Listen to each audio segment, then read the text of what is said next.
Some call these men the greatest entertainers on earth, flying without wings, defying physical limitations. But the risks these men take are great. Bodies have been battered, necks broken, careers ended in an instant. Yes, this is entertainment, but the hazards are real. No matter who you are, whatever you do, please don't try this at home.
Jason Franchise, always the party animal, pretty popular with the fans here at the USW Hall in Marion, Ohio.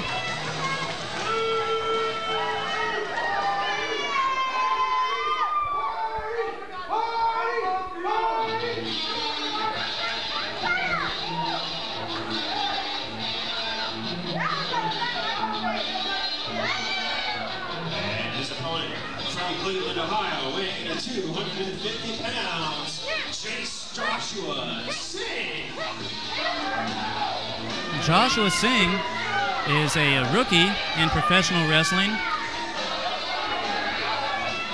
This is his first match here for Sports Entertainment Wrestling. He actually was a substitute.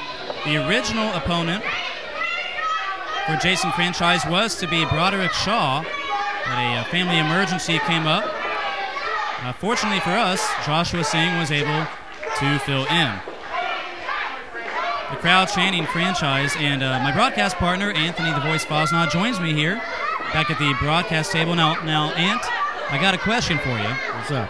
You said Franchise's weight is 2 kegs and a beer. Right. So what's the poundage equivalent of that? Like, how much would he weigh in pounds? All right, well, numerically, 1 keg weighs about 150 pounds. So 2 kegs will equal about 300 pounds, and a beer is about 16 ounces. So numerically, Jason Franchise weighs about 300 pounds and 16 ounces. A running shoulder block there by Singh, sends Franchise down. Singh off the ropes. Franchise, a big hip toss, sends Singh down. And an arm drag. Beautifully executed by Jason Franchise. Now, look at this. Look at the strength of Franchise. Perfect body slam right in the center of the ring. Shoulders down. Dustin Rollerson calls for a 1. Joshua Singh actually messed up his introductions, and I feel bad. Joshua Singh, not Jason Singh. Joshua Singh weighs about 250 pounds, and he comes out of Cleveland as Jason Franchise takes a suplex looking for a cover, and Franchise gets to 2 this time, but still not enough. Anyway, Joshua Singh, 250 pounds, out of Cleveland, Ohio, and look at that, driving the head into the turnbuckle pad. But like, you know, numerically, Franchise, 300 pounds and 16 ounces. So it's a bit of a weight difference, not much, but, you know, Jason Franchise... So about a 50-pound weight difference is what you're saying. 50-pound weight difference, but Jason Franchise has the height advantage here. But Jason Franchise is one of my favorites. You know, just because he's a big guy, you know, he's still very fast. He's very powerful, and he's able to take on any opponent, you know, any size, any matter, any time, any place. Well, he's... Oh, wow, what a chop. Did you hear that, Jimmy? I did hear that. It echoed throughout the hall. And another one. Oh, my goodness. Make that 2 as Franchise cringes in the ring. Anthony Fosnaugh cringes here beside me. A turnbuckle smash by Joshua Singh. It's like a Hampton chop. Just about, yeah. And Franchise, you're mentioning his speed. He's not as fast as a lightweight or cruiserweight, but he is pretty fast for a big guy. I think we can contribute that to his age, because he's still a relatively young guy. How old is he? I think he's about maybe 22, 23. Yeah, that sounds right. Franchise has been wrestling now. This is actually only Franchise's sophomore year in wrestling, but he's been a very quick study and has been able to pick up an awful lot in a short amount of time. As Singh now throws Franchise into the ropes. Franchise catches himself. Oh, wow, what a clothesline. And then a big running clothesline by Franchise sends Singh down. Cover. Rollison calls for 2. Oh, wow. Did you hear that, Jimmy? And then a stop right to the temple. Couldn't tell if it was a punch or a slap. I think it was a slap. Regardless, it hurt. It sounded like it hurt at least, and Singh gets a 2. Actually, Franchise was able to grab that bottom rope is what it was, which broke up the referee's count. So smart ring awareness there by Jason Franchise. Singh now on the offensive once again. A couple of forearms and an Irish whip. Nope. Reversal by Franchise and another big clothesline by Franchise. And make it 2 of them. A running clothesline this time. Franchise on a roll here, using the momentum from the crowd, and oh wow, Singh moves out of the way. He was going for a cross body block. 1, 2, almost a 3. Singh almost pulled off an upset there. That was close. But yeah, going back to the quickness and the elevation of Franchise, he got pretty high up in the air for a big man. And with Singh though, saw it coming and just kind of clubbed him or forearmed him down. And now it looks like Singh is slowing down the action a little bit with a reverse chinlock applied, pulling back on the neck and the head of Franchise. As Franchise trying to rally the crowd behind him here. Yeah, he's always a fan favorite. Like I said, he's one of my favorites here in NWA-Sports Entertainment Wrestling. Get a jawbreaker by Franchise. That's one way to get out of it. Singh not too happy about that one. Well, and obviously in some pain as well. Look at this. Here comes Franchise exploding out of the corner, and down goes Singh. He likes those clotheslines. I think that's about the 5th or 6th clothesline we've seen in this match. The big guy and a back elbow using his power to his advantage. Now picking him up for another body slam, and he gets it. Perfectly executed right in the center of the ring. Like I said, Singh is about 250 pounds. And now Franchise in the corner, all amped up and getting the crowd behind him. Looks like he's going to try and finish this match. Look at here he comes, Franchise! Oh, and Singh moves out of the way. Franchise, I think he was going to go for a running big boot. Singh saw it coming at the last moment, ducks out of the way. Franchise hitting what I believe is his right knee. Yep, he's favoring it now. Franchise hit his right knee on the middle turnbuckle, so we'll have to see if that comes into play at all. As Singh now pulls Franchise up. Irish whip, back elbow there by Singh. Didn't even let him get out of the ropes. No. Singh now off the ropes himself. Tries a Shining Wizard. Oh, look at this Franchise up top. Roll up, schoolboy. Oh, and he got it. Ladies and gentlemen, here is the winner, Jason Franchise. Way to go, Franchise. Just when it looked like Singh might be going for the win, he ducked the Shining Wizard, and Jason Franchise is able to pull off the victory. It's been, I think, 2 or 3 months since he's gotten a win in Marion. He's gotten a win in other places at other venues that we've held. It's been a couple months since he's gotten a win here in Marion, so a much-needed win there for Jason Franchise. Maybe that'll boost his ego. You know, maybe he can get himself back together, and maybe he can go back on that winning streak that he wants to be. You know, Franchise is a former citywide champion. I think he can pull it off now. Buy your tickets at Replays, 1239 Mount Vernon Avenue in Marion, Ohio. Replays with the cheapest games and the cheapest movies in town. Replays, a proud sponsor and ticket outlet for the NWA-Sports Entertainment Wrestling.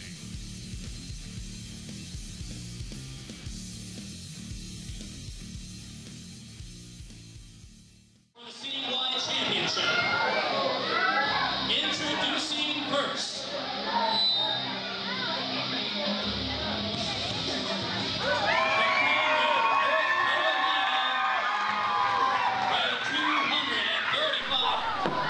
Oh, wow. Well, so much for that. As my broadcast partner was saying, the first one coming out was Malice. His opponent tonight is Bruiser Schmidt. This match is a Falls Count Anywhere no holds barred match for the #1 contendership for the NWA Sports Entertainment Wrestling Citywide Championship. It is Malice versus Bruiser Schmidt in a no holds barred Falls Count Anywhere match. And the referee in charge of this match will be Warren Freeman. And basically his only job, as my broadcast partner joins me now at the table again, the referee's only job is to basically follow these guys around and count to 3 as here comes Malice. Oh, wow, with the exploding clothesline, the trademark clothesline from Malice, straight at the start of the match, Jimmy. What did you say this referee's name was? Warren Freeman, Jimmy. Do you think he's related to Morgan Freeman? Hey, you know what? You can ask him that. I ain't going to ask him that. I'll ask him that later on. Right now, Malice trying to go for a side suplex, but he gets met with a right fist right to the face by Bruiser Schmidt. Both of these guys are roughly the same weight. I think there's only about a 5-pound weight difference between these two. Bruiser Schmidt now going to the outside. Malice looks like he's starting to give chase. And again, this match is to become the #1 contender for the Citywide Championship, currently held by AJ Snow. We'll talk about AJ more here in just a little bit. Malice has a chair. Oh, that's not okay. And they're on the opposite side of the ring from us, so it's kind of hard to tell what's going on. I'm not sure exactly where Malice is hitting Bruiser Schmidt with it, but one thing is for sure, he is definitely nailing Bruiser with that chair somewhere. And now it looks like, well, now they're down on the floor, so we can't really see anything from where we're at as of right now. It looks like Malice is in control. Referee drop, looks like a cover. Warren Freeman calls for a 2. Malice just took off the elbow pads. That's, you know, stuff's getting real when Malice takes off the elbow pads. He's getting serious when he takes those off. And but a rake to the face there by Bruiser Schmidt temporarily blinds Malice. Now, Bruiser Schmidt, since coming to Sports Entertainment Wrestling, he's originally from Milwaukee, Wisconsin. Since coming to SEW, Bruiser Schmidt, he's been in 3 singles matches, and he is undefeated so far. He's looking to continue that undefeated streak here. Oh, wow! A tremendous chair shot by Bruiser Schmidt sends Malice down.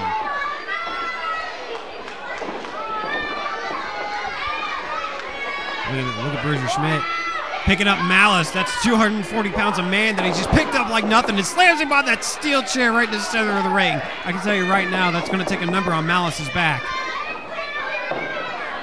And now Bruiser Schmidt setting him up on the chair, going for a knee drop, but Malice moves out of the way. That's got to hurt. And Bruiser Schmidt, well, he did finish his knee drop, technically. It wasn't to Malice, though. It was straight to that chair. I can tell you one thing, that chair is not going to feel anything at all. No, I don't think that chair is hurting one bit. And now Malice, now that Bruiser Schmidt is down, is on the assault. And oh, look at this. Oh, he's got that chair. Bruiser Schmidt with a chair is one thing. Malice with a chair is another thing as he takes it to the back of Bruiser Schmidt. If there's anyone who likes to use weapons in matches and is really adept to a hardcore style of wrestling, it would be Malice. Oh, look at that back on the knee that he just hurt on that chair. Do you think it was the knee, or do you think it was up higher? I don't know, but regardless, it took a toll on Bruiser Schmidt. To me, it looked like the knee, but you never know. Bruiser doesn't look to be holding his knee. I think that might have been higher than the knee. But regardless, you're right. It did take a number on Bruiser. Malice now drapes Bruiser over that bottom rope. What number do you think it took? Number 7? Oh, wow, look at that. Did you see that, Jimmy? A running drop kick by Malice from the floor, showing the big man has some ups. A running drop kick to the side of the head of Bruiser Schmidt. Oh, look at this. Look at this, Matt. Look at this, Jimmy. Malice taking the gloves off now.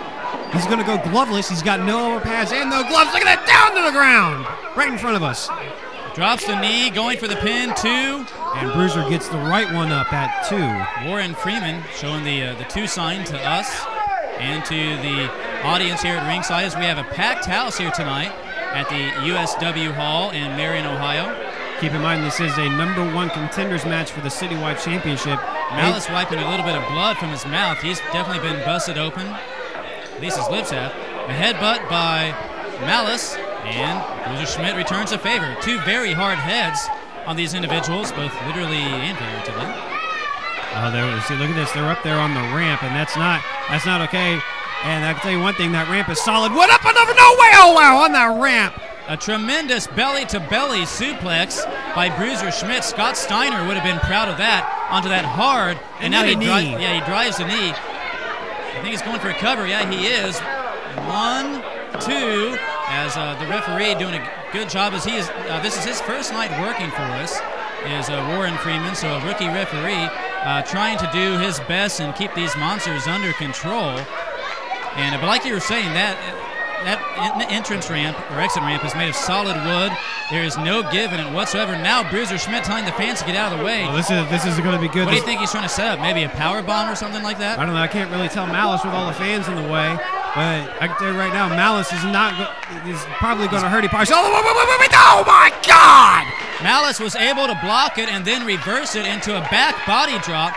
So Malice does a back body drop to Bruiser Schmidt across the chairs that those spectators were sitting in. And it's kind of hard for us to see from our vantage point because the fans here at the USW Hall are literally on their feet. They are so excited and impressed about this match. But with the fans being on their feet, it's kind of hard for us to tell what's going on at times. Malice wiping away some of the blood on his lip, and a huge DDT by Malice. How about adding insult to injury? Malice now going for the pin. Bruiser 1, 2, almost a 3 count. Bruiser Schmidt able to get that right shoulder up right at the last nanosecond. That's surprising, especially after taking that back body drop on the chairs. You know, all I saw was Bruiser just go up and over Malice, and I'm assuming it was a back body drop, but I did see that DDT. And as look at this, Bruiser taking the head of Malice into that steel post right in front of us. Malice might be unconscious here. We'll have to see if Bruiser goes for a pinfall attempt. Actually, he's not. He's telling more spectators to get out of the way. Lord only knows what's coming up next. Security here trying to keep the spectators at bay as Bruiser Schmidt ramming Malice's head into the chair 4, make it 5 times. If Malice wasn't unconscious beforehand, he definitely will be now. And look at Bruiser going for a cover still right in front of us. Does he get it? No, he does not. Malice still alive. I don't know how, but he is. See, I can tell you right now, you know, Malice is a former tag team champion. Malice is a former heavyweight champion. And now he's in a #1 contenders match for the citywide championship. So if Malice pulls out of this one, the #1 contender, and then he goes on to fight AJ Styles and walks out of that one, the champion, Malice will be a Triple Crown winner here in NWA Sports Entertainment Wrestling. Bruiser Schmidt grabs that chair, have no idea what he's going to do. Maybe go for a big splash type maneuver. We're not really sure. Here he comes. Oh, wow, swing and a miss. And he tries a knee drop for the second time, and Malice moves for the second time. So that right knee has really got to be sore now. Malice with the chair. Oh, wow. Smashes that right knee between the chair and the ring post. So, man, oh, man, Bruiser Schmidt, he's definitely going to have to try and walk that off. He's definitely going to have a black and blue knee tomorrow, as now Malice still with the chair. The chair shot to the ribs, and now make it one to the kidneys as well. The NWA Sports Entertainment Wrestling crowd is far behind Malice, who's a fan favorite here in NWA Sports Entertainment Wrestling. Bruiser just wobbling off, you know, favoring that knee that you were just talking about, and Malice now. Oh, wow, never mind, I lied. Malice set that chair up right in front of us as if he was going to use it, but that allowed Bruiser Schmidt to regain his composure. Now Bruiser Schmidt taking control with a chop and a forearm. And where are they going now? Oh, wow, through the doors and out into the lobby. That's not okay. That's right. Bruiser Schmidt, Bruiser Schmidt rams the head of Malice through the door there out into the kind of the front foyer area of the USW Hall. Yeah, we're stuck here at the commentary table. We are. Our microphones are very nice microphones, but they are wired. Well, I heard it too. So I'm assuming somebody went for a pin and they didn't get it. I heard two. We don't have wireless microphones, so we can't really follow them. That might be a good thing though, that we can't really follow them, as some spectators have gone out into the entryway to watch what's going on. Security trying to keep the spectators safe. And, of course, we can't really see from our vantage point what's going on. Some spectators have followed them out to the front. Other spectators have kind of, the ones sitting around us have just kind of stayed in their seats. This match is kind of reminding me a little bit of an old street fight between Kevin Sullivan and the late, great Chris Benoit. They had several Falls Count Anywhere type matches in the old WCW days. So keep in mind, I don't know where they're at or what they're doing, but never mind. I see Bruiser Schmidt. I don't know where Malice is. They're finally starting to come back into the main part of the arena, as I think Malice is on the floor. He is. Bruiser Schmidt pouncing on the back of Malice twice, make it a third time. So Bruiser Schmidt here now starting to work over the back of Malice. Referee dropped. Could be a pin. I think it was a pinfall attempt, as Who did it? I'm assuming Bruiser Schmidt. Yeah, I see.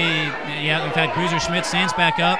A sellout crowd here tonight at the USW Hall, which is flat out awesome. But with there being so many fans and with most of them standing, it's getting hard for us to tell exactly what's going on. I can tell right now that Bruiser Schmidt definitely in control. Keep in mind, this is a no-holds-barred false count anywhere match for the #1 contendership for the NWA-SCW Citywide Championship. And I can tell you right now, the champion, AJ Snow, he's in for a challenge. You know, no matter who. Wait, hang on. We could have like a slingshot or catapult move coming up. We sure do. Oh, wow, and there goes Malice back into the lobby. Bruiser Schmidt catapulted Malice head first into that left side, at least from where we're sitting, the left side door.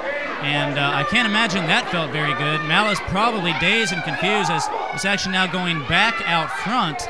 And AJ Snow, going back to what you're saying, he has definitely been in some street fights before. In fact, he was in one in Tiffin a couple months ago against Jason Franchise, of which Franchise actually beat AJ Snow in that match. Of course, it was a non-title match. And they're finally coming close to the ring. In fact, we got a pinfall attempt here by Bruiser Schmidt. Gets a 2 count. Have these guys actually been in the ring since this match started? I think we're once. Yeah, maybe once, and it was maybe for about 30 seconds. Yeah, okay. So Bruiser Schmidt now pounding away on the top of the head of Malice, and that might just be pumping Malice up. It is. Look at this. It's just making Malice mad. Malice saying, bring it on. Bruiser Schmidt going for some forehead or some headbutts. Schmidt falls down. There actually is a science to headbutts. You have to catch him on the right part of the forehead. And I think Schmidt was catching Malice on the incorrect part of the head. I think he was getting more of the top of the scalp.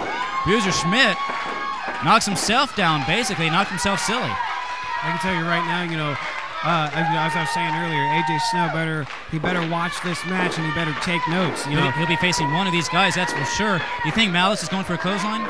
That's what it seems to me. Malice's trademark clothesline. He's on the outside. He's just measuring Bruiser Schmidt. He's waiting for him to get up. He's waiting for that right second, and he's going to strike. Schmidt awful close to that pole, though, so Malice, if he goes for it, needs to definitely be careful. Here comes Malice. Oh, wow, with a flying punch. I stand corrected. He thought better of it. I think he was thinking clothesline at first, but he kind of measured the distance to the pole, didn't want to hit that, so he kind of changed up en route and went for a flying punch, which worked beautifully. Back now, in the ring. Yeah, they're both back in the ring now for the first time in probably 5 minutes. Only the second time in this match they're back in the ring.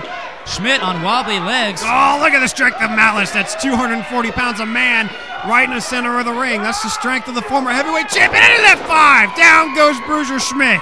With authority, although Malice not able to go for the cover here. He might have used up his last bit of energy doing that F5. You know, honestly, after the fight that we've seen, you know, I knew this wasn't going to be a wrestling match. This was straight going to be a fight. A street fight, yeah. And I can tell you right now that both of these guys' gas tanks are almost on E. Bruiser Schmidt, you know, rolls out of the ring, but it doesn't matter. This is a false count anywhere match. If Malice is able to figure out where Bruiser is and go outside of the ring and pin him, he could get the 3 count right then and there. I think Malice was going to try to go for a pin in the ring, and Bruiser Schmidt, sensing that, rolled out of Malice's grasp. Now they're out here in front of us. Here's that pin. Like I said, Bruiser could be in trouble, and never mind, I lied. He gets the left one up at 2. Liar, liar, pants on fire. Both of these men are spent, as you can tell. And there's that chair right in front of us. Malice, let's see if he's going to use it or not. Malice is barely able to get to his feet. I think that's why he put it there. He knew he was going to have to use it to get back up. Here comes Malice with another flying punch. Bruiser Schmidt, not sure where he is. He's on rubbery legs. He falls down. Malice now grabbing another chair. Have to see what he does with this. He's placing it across Bruiser Schmidt's throat. He's choking him with it. Bruiser Schmidt, it looks like his shoulders might be down here, though, Foz. I don't think so. Oh, look at look at that smart move by Malice, setting the arms down. There it is. He went for the pin.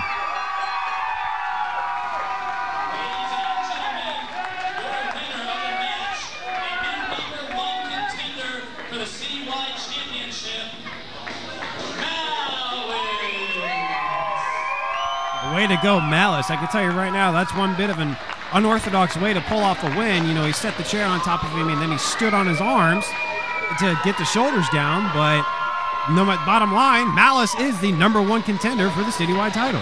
Only in a no disqualification false count anywhere match would you be able to see someone choke someone else with a chair and get a 3 count pinfall out of it. Bruiser Schmidt finally back up to his feet, not happy about the way it went down. Bruiser Schmidt now receiving his first ever loss here in Sports Entertainment Wrestling. And as we talked about, now Malice is the #1 contender for AJ Snow's title. AJ Snow, after interfering in the Joe Bruiser match and costing Joe Bruiser the heavyweight title, AJ Snow has been suspended, which is why he's not here. He's not in action tonight. But yeah, definitely. You better take notes. Yeah, AJ better go back and watch this match and study up, because this tough individual, AJ, this guy called Malice, that's who you're going to have to face here in the next few weeks for your citywide title.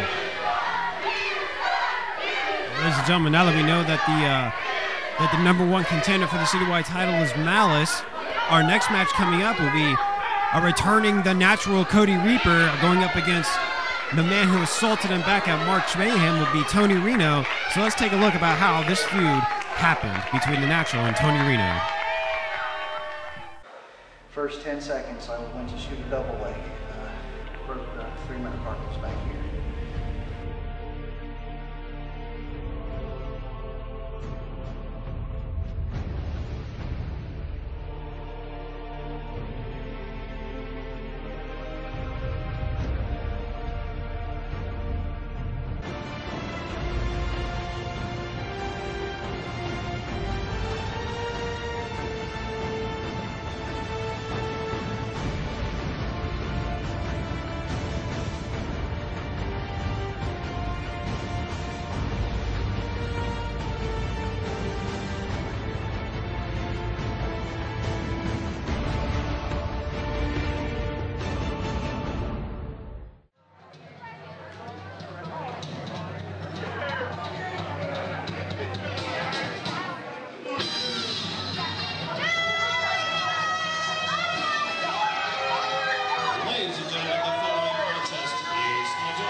For a moment, I thought I was hearing the music of Elvis Presley. I was getting my hopes up.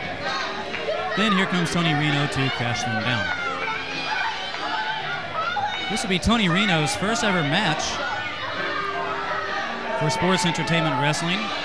Tony Reno has a couple years of wrestling experience under his belt. All of that out in the state of Nevada.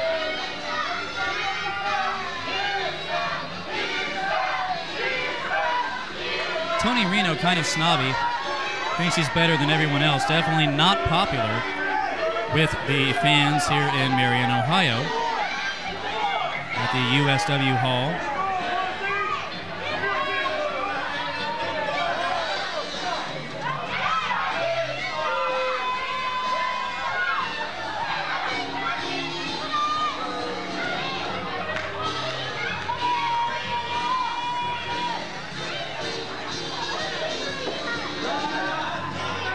I think Tony Reno would be from Reno, Nevada, but nope, he's not. He's from Las Vegas. I wonder if he's had a chance to hit up any casinos since coming here to Ohio.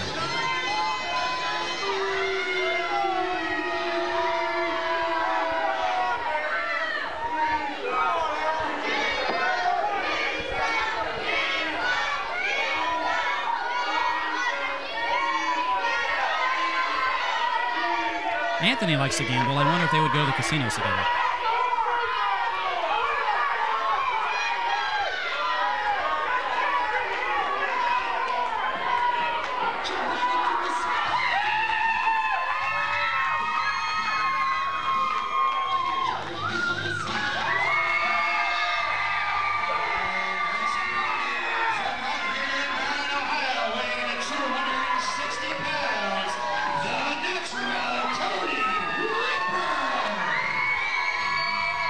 Cody Reaper looking down at his hand and now looking back at the man who, well, didn't cause the injury to begin with, but certainly didn't help matters.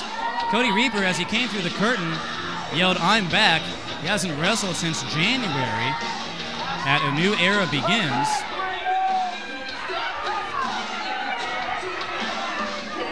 Cody Reaper injured his hand in a match against Ricky Cartier, but then it was last month at March Mayhem in which Tony Reno came out to introduce himself to the fans and started getting real long-winded. He started to bore the fans, so Cody Reaper came out to get Tony Reno to shut up, and Tony Reno then attacked Cody from behind and started working over his hand. As the bell sounds, this match is underway. Tony Reno tried attacking Cody Reaper from behind, Reaper having none of it, and is wailing away right now on Tony Reno in the corner, as my broadcast partner, Anthony the Voice Fosnaugh, rejoins me here at the broadcast table. Would it be fair to say that Cody Reaper has revenge on his mind? Oh, yeah. You know what? Actually, knowing the Natural, yeah, there's a lot of things on the Natural's mind. It would take about 3 days to actually read the list, but probably number one on the Natural's mind would be, revenge. Back in January when what happened with that hand, it ended up being broken. It was in a match back in January, like you said, against Ricky Cartier, but it wasn't Cartier's fault. It was just the Natural landed wrong. But back at Friction and March Mayhem, Tony Reno attacked the Natural and attacked his hand, which didn't help the injury at all. But now the returning Natural taking it to Tony Reno. So yes, this is the Natural getting revenge on Tony Reno for the assaults that he did on the Natural. Flashback to Repo, right, listen. man. Reno. Say with me now. Reno. R-E-N-O. Yeah. Freudian slip. Well, I mean, we've got a Reaper. We've got a Reno. You combine them together, you have a Repo. We've got a Romo. Well, yeah, there is a Tony Romo, plays for the Dallas Cowboys.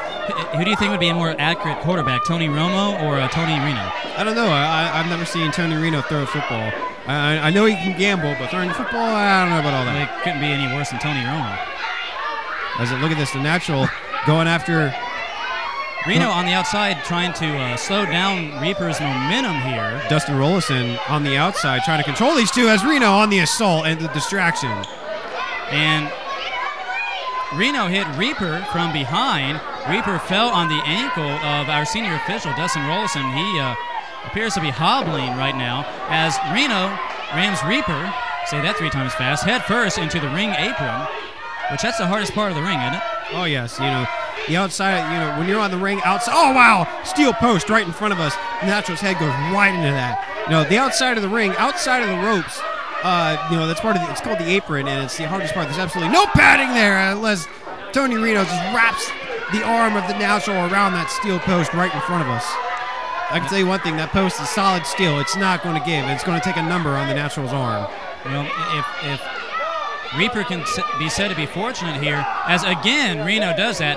At least Reno is throwing the inside part of the elbow against the pole and not the hand, so at least Reaper's hand is still doing okay. He is going to have, he told me though, I was talking with him a couple weeks ago, Cody Reaper, he told me he is going to have a permanent lump or a permanent knot on his hand now for the rest of his life from that injury. Reno going for it for a 3rd time. Reaper blocks it. He stops it again. A hard right fist to the side of the head of Reno. Has him dazed. And now, turnabout's fair play as Reaper rams Reno into the steel ring post. Reno trying to crawl away or something like that. Well, whatever you call that, but regardless, the Natural is still standing, stalking Tony Reno. Whips him around, tosses him into the ring. And here comes the Natural. Oh, look at that. That's strange. That's, the Natural could have went for a pin, but he decided not to. And just like you said, revenge on the mind. Now he's just assaulting Tony Reno. Might be letting his temper get to him a little bit too much as hard right fist to the side of the head. He's better watch it or Dustin Rollison will disqualify him.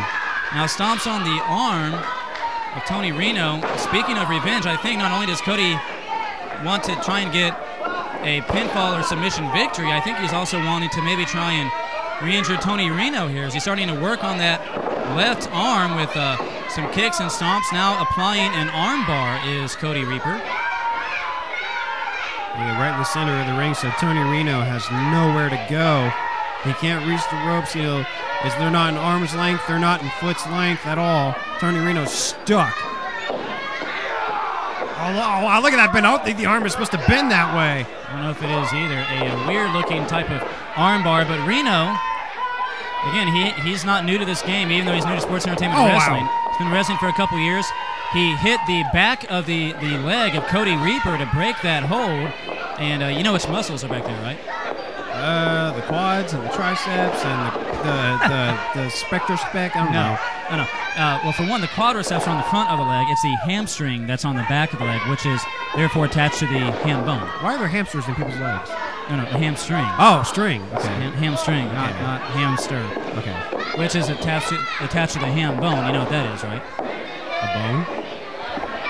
Very good, doctor. Yes. I'm going to start calling you Dr. Shivago or something like that. I don't know.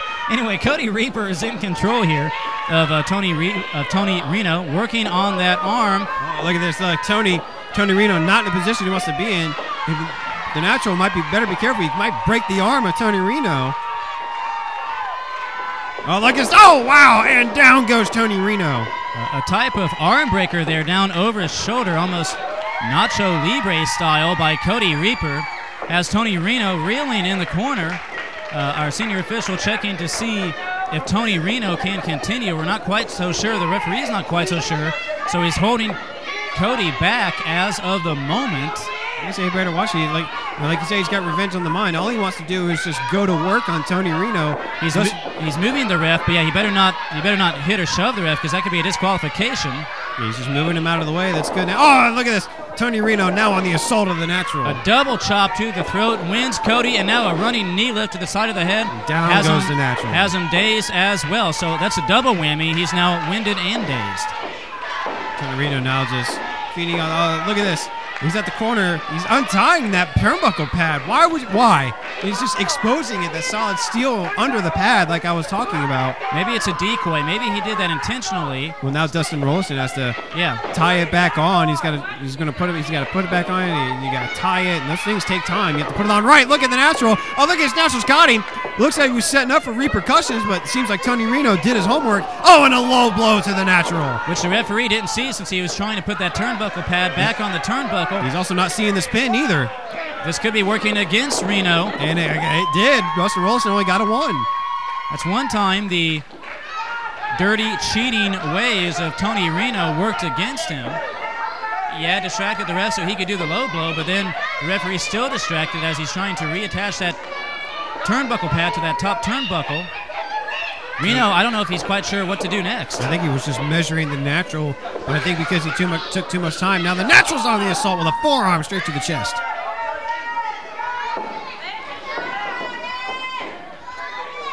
Reaper now in control momentarily. A forearm to the side of the head. Rocks Tony Reno, make it 2 of them. Reno goes down. Dustin Rollison's still working on that turnbuckle pad. I told you those things take time to put together. Here comes the natural. Oh, look at Reno. Look at Reno with a roll-up. Look at Reno. Here comes Dustin. Could be it. Oh, wow, and he got it.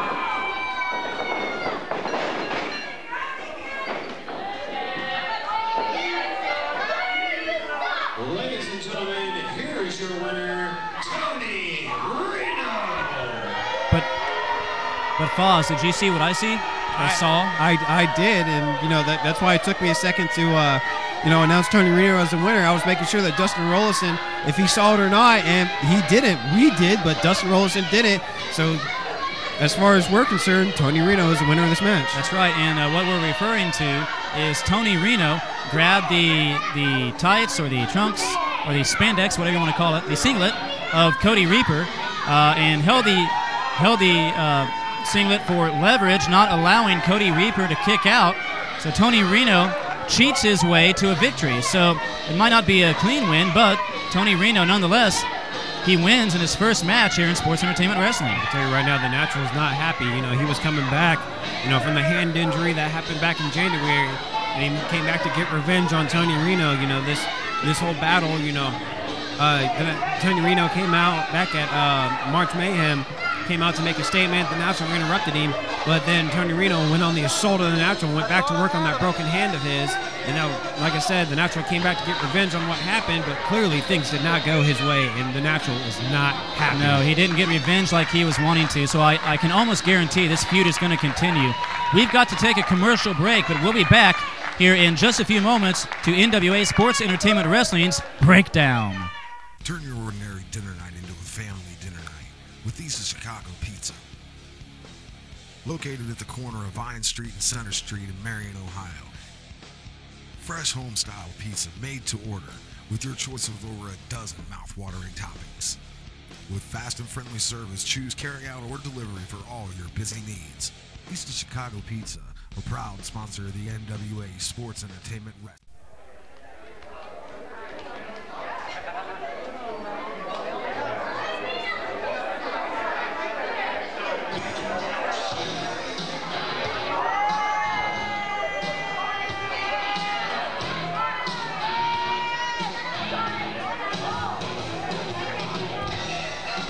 I think we're up to match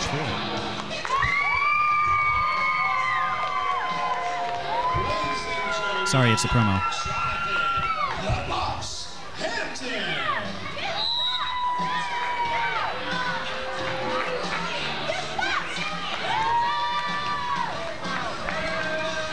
Well, Jonathan the Boss.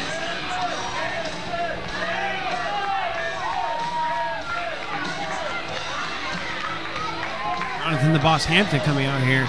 He's not dressed for a wrestling match, so it seems like he's coming out here, maybe to make a statement on the whole Timmy Townsend, Renzo Lavell thing. I don't know. The Boss always has a lot on his mind.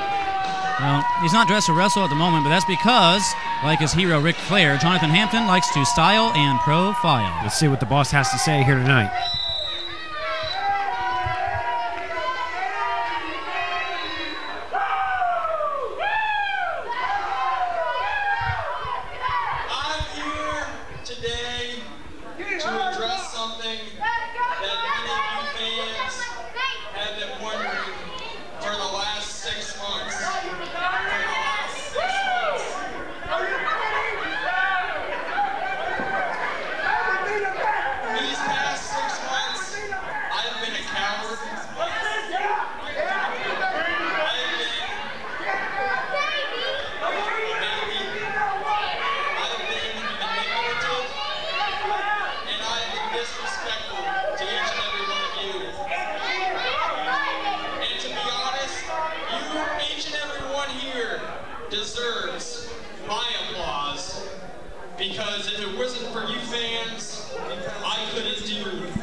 Jonathan Hampton trying to make amends, let's say, for some of his past poor decision-making.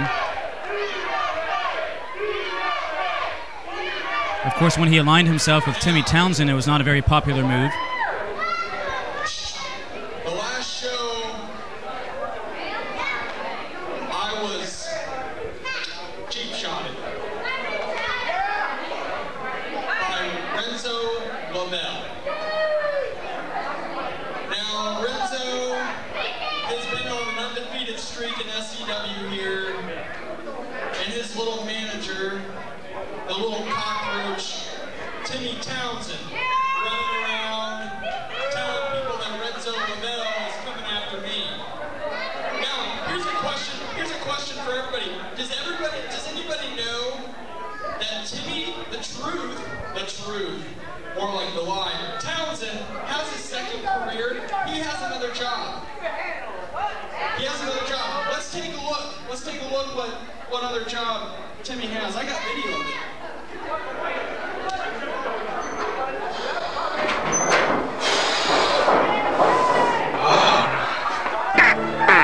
I am not rude, Tim. They're screwing me again.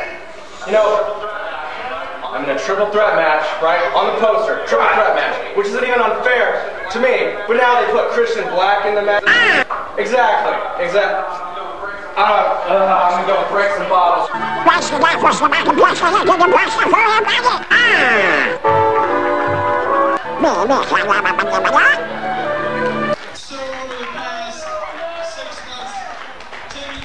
What was that?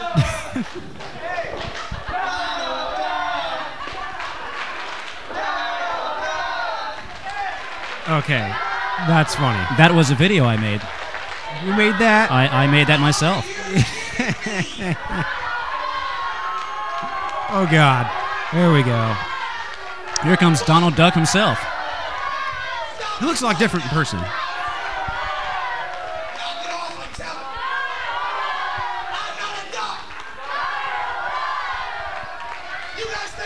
You sure? The fans. I think it's hilarious. I do too.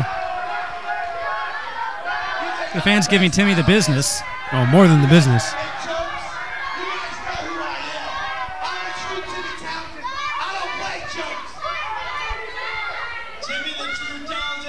He's Donald Duck and he's hilarious. But all I hear is quack, quack, quack.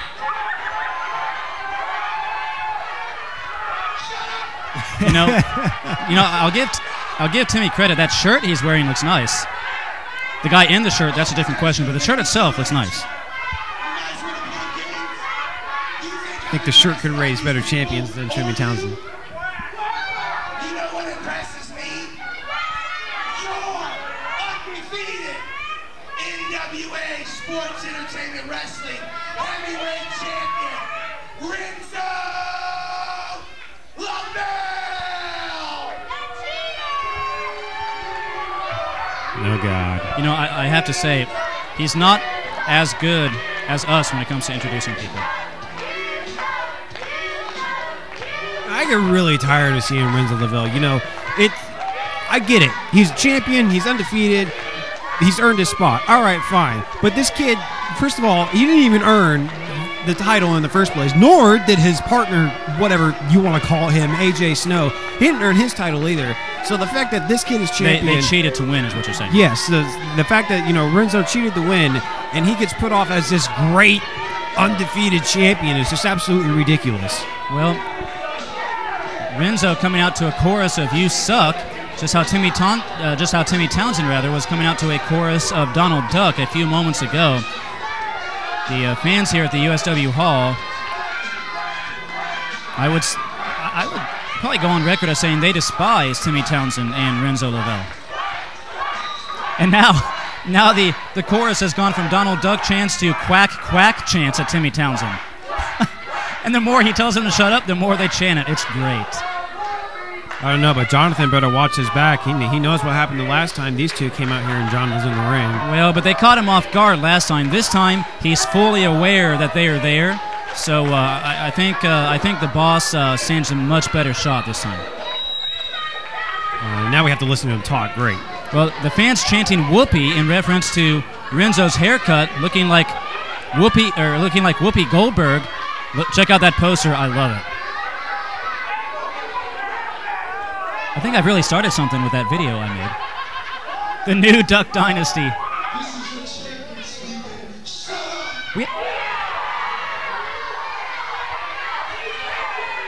Some very loud and vocal fans here at the USW Hall, just the way we like them. I'm going to disobey those orders and not shut up. La la la la la. Yeah, what are you going to do, Renzo? Nothing. I'm the voice. I never shut up. Amen to that. Okay, and now Timmy's in the ring. John, you know what? John better watch himself. Actually, right now they're so obsessed with the crowd, Renzo and Timmy. I think John's just fine. I can tell you, John's having a heyday. I am too.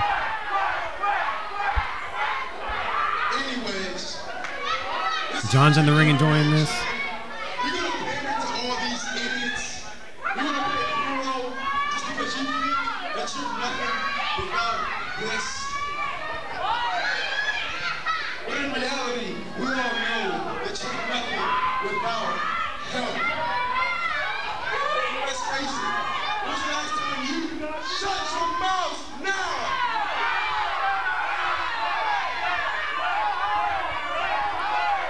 Some nice clothes Renzo is wearing. I wonder where he stole them from. When is the last time you won a match without him? That part is, that's completely true.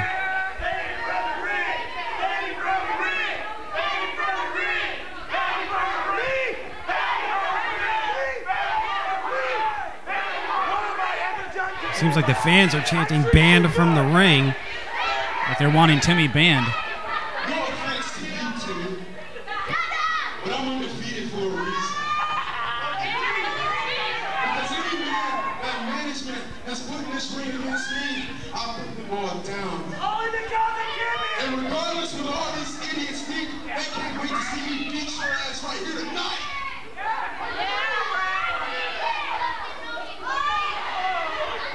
I'm not gonna talk to you. Oh, wow. This night, put in the ring with Renzo and Bryen.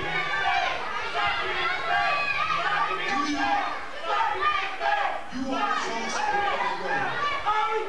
The band of brothers, Twisted and Malice. Dominant as a tag team, both weak as individuals. I dominated them both, causing them to dominate over the big straight, causing one to turn on another. What about Rainbow Warrior, y'all? You guys remember Rainbow Warrior? You remember him? I'm a weird kid that likes to dance and entertain all you people. But guess what? I beat the hell out of him too. And the next one, he can make sure he's got beat by a female.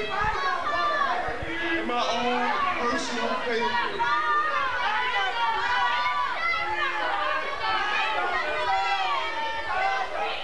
My own personal favorite. Shayla, Bruiser.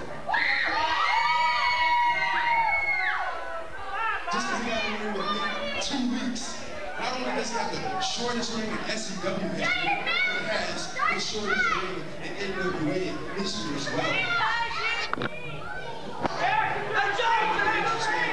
You better walk away before you get your ass.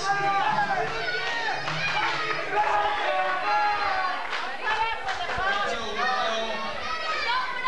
come to Marion, Ohio? And try to come on this ring and talk the smack. Let me tell you something.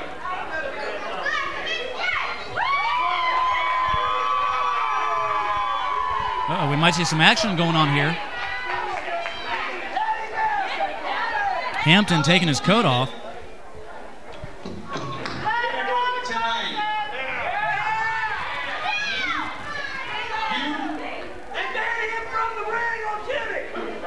no disqualifications. All right, now I don't think that's a smart move, John. Did he say a no DQ match? I'm pretty sure he did. You know, he knows how Renzo and Timmy Townsend work. I don't think that's going to be a good idea. Maybe he wants to beat them at their own game. Let me tell you something. These people don't know who you are. Townsend knows, and I know. You want to know what I know about you, John? You're nothing but a big-headed, arrogant, selfish.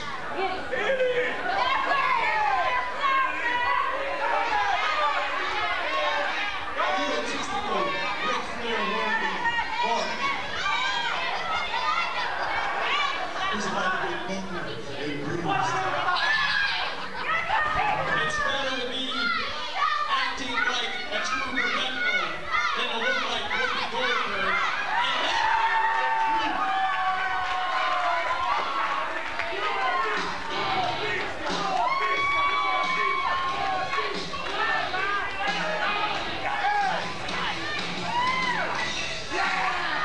Well, there we go.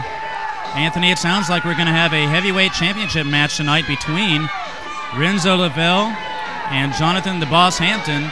And it sounds like it's going to be a no disqualification match. Well, I don't know if Renzo actually agreed to it or not. I couldn't really hear him over the fans. You know, they were screaming at Timmy Townsend and Renzo. I honestly couldn't hear Renzo over the fans, so I don't know if he honestly agreed to it or not. I heard John throw out the offer, but rather it was accepted or not, I don't know. So I guess we'll just have to wait and see.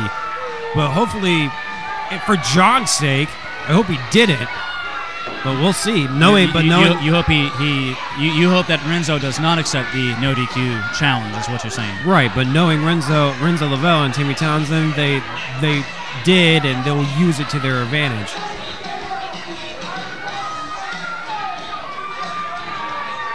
Well, again, maybe some reverse psychology being played, or at least trying to be played by Hampton. Maybe he's going to try and beat them at their own game, as Lavell trying to act big to some of the kids at ringside, who are responding by calling Lavell a chicken. Are you an Ohio State Buckeye fan? Then you've come to the right place. Right here in Central Ohio, the most unique Buckeye store available. The Ohio State store, located in Marion, Ohio, for all your Ohio State Buckeye needs. Catering to all Ohio State University students or just your plain old Buckeyes fan. Looking for the best in Ohio State merchandise or memorabilia? You've come to the right place. The Ohio State store, located on 309 East Marion, Ohio, directly across from Harding High School.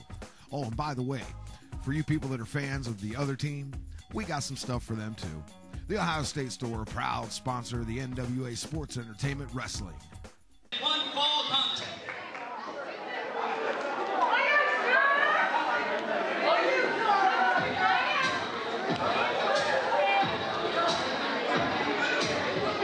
Introducing first.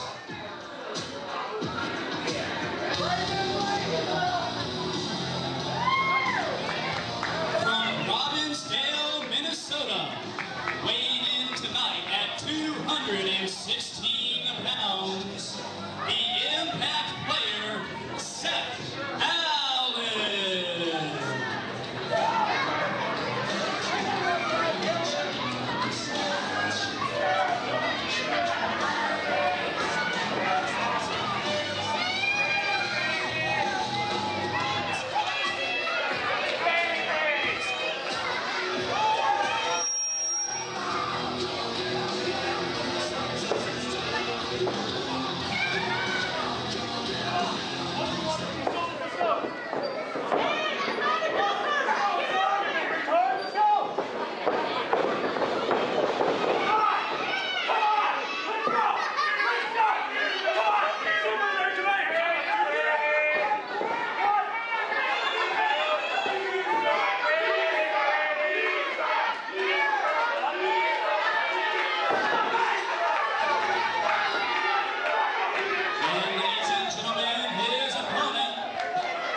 My broadcast partner, for those who didn't know, is also, I don't know if you call it the timekeeper or not, but he's the guy who sits next to the bell. When the referees call for the bell to be rung, Anthony Fosnaugh is the guy who rings the bell. So Anthony is sitting on go, although the bell can't be rung until Seth Allen gets in the ring. Seth Allen on the outside of the ring right now, jawing with the spectators. If you can't tell already, Seth Allen a bit of a loose cannon type of a character.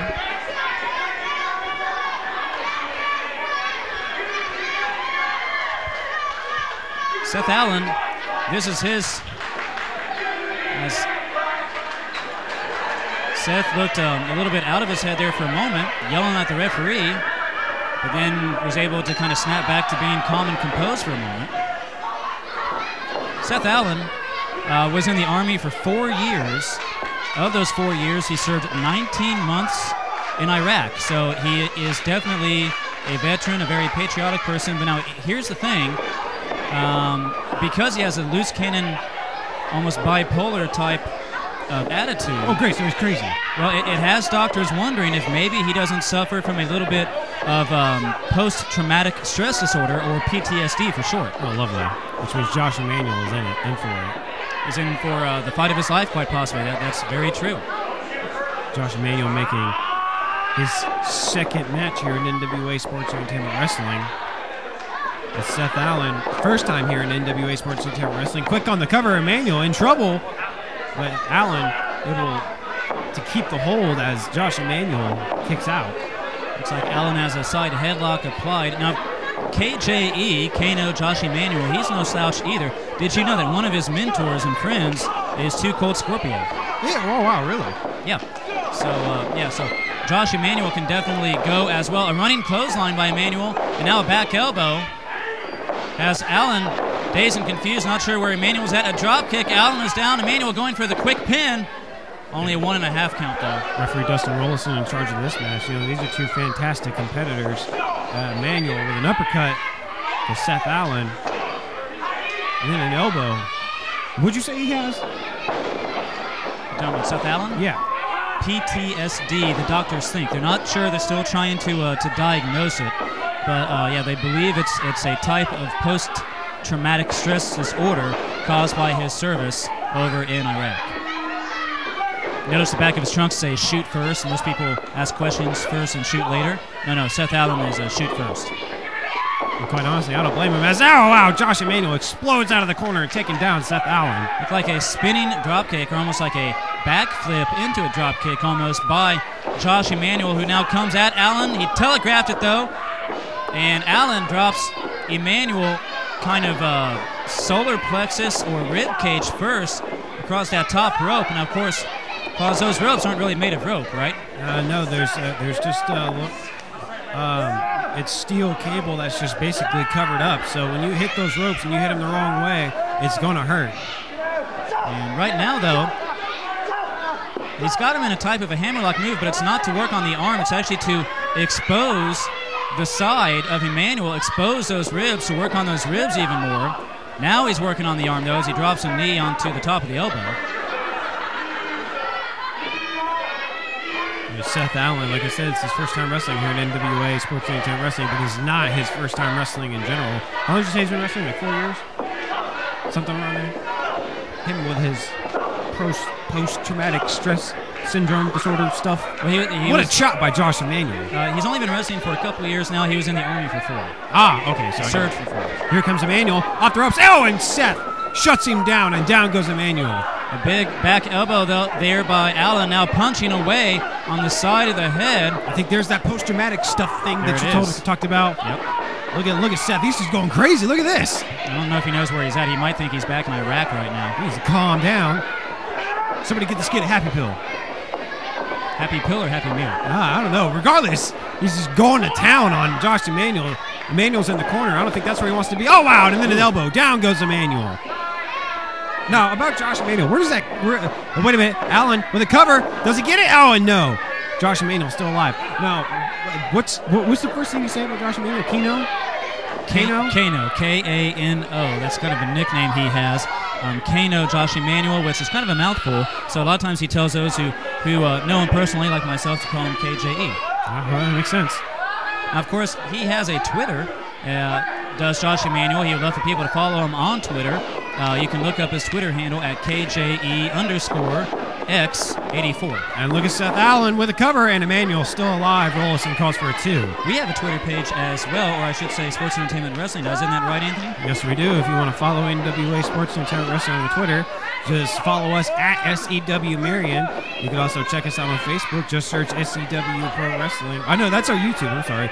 Check out our YouTube. Just search SEW Pro Wrestling. Our Facebook is NWA-SEW Marion. I'm sorry. But yes. Oh, look at this. Look at Seth Allen with a roll-up. Emanuel in trouble, but able to get out of that one, too. Lots of lucky kickouts, you know. It actually looked more like a small package, I think is what that was. Seth Allen, I've had some chance to watch some of his matches from the past. He's definitely a very talented competitor, as is Josh Emanuel. This could be one of the matches of the evening. Oh, wow, what a kick. Did you see that, Jimmy? I did see that. Caught Allen flush in the face, as are these forearms. Now Emanuel taking it to Seth Allen. Jumping double axe handle by Emanuel sends Allen down now. Jumping elbow drop going for the pin. Almost a 3 count there for Emanuel. That was close. Emanuel almost got away with that one. Emanuel, he's almost kind of wondering what he has to do to take out Seth Allen here. Seems like he's running out of options. But he's got to watch it, though, for that post-traumatic stress, whatever stuff that he has. Oh, look at this. Seth Allen with a counter and a hip toss. And here comes Allen, still holding on the arm. Oh, look at this. It looks like it's hard to tell from where we're positioned, Foss, but I believe he's got a crippler crossface type maneuver. Emanuel trying to reach for the ropes. Allen trying to prevent that because he does not want to have to break the hold. Look at this. Look at the strength of Seth Allen. Rotating him. As he turns Josh Emanuel away from the ropes. Now, Emanuel's only chance, he can't reach the ropes with his hand. I don't know if he's aware of his ring position or not. Maybe he can reach back with the leg. Oh, but look, he rolls out. Beautiful counter by Josh Emanuel. Here comes, oh, wow, what a move. Right in the center of the ring. Seth Allen is out. Shoulders down. Emanuel could get away with it, and he does.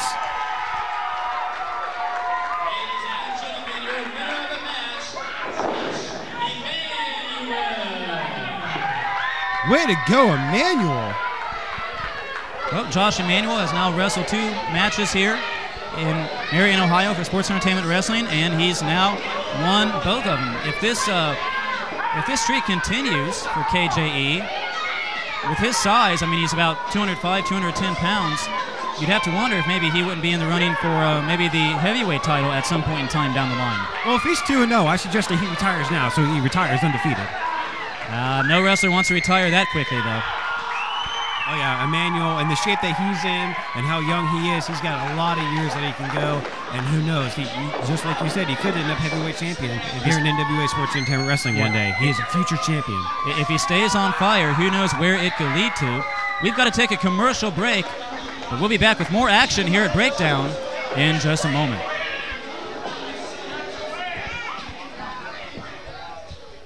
Are you looking for something easy and different for lunch or dinner? Well, come out to Lee Gardens Chinese Restaurant. Clean and friendly service provides you with dine-in, carry-out, or make a stop at the drive-thru window. Located at the Mallard Square on Mount Vernon Avenue in Marion, Ohio, Lee Garden Chinese Restaurant, a proud sponsor of the NWA Sports Entertainment Wrestling.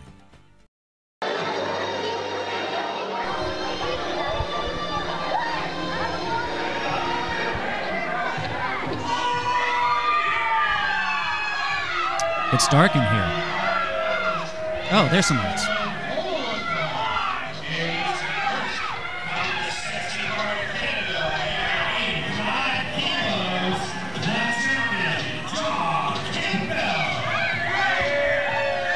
John Campbell, despite the fact that he's a smug, cocky son of a gun, he knows how to make the rounds.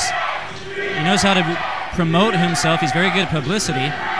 Recently, over the past month, he's been on a radio show and an internet podcast. So I'll give Campbell, I'll give him credit for that. He can definitely talk, that's for sure.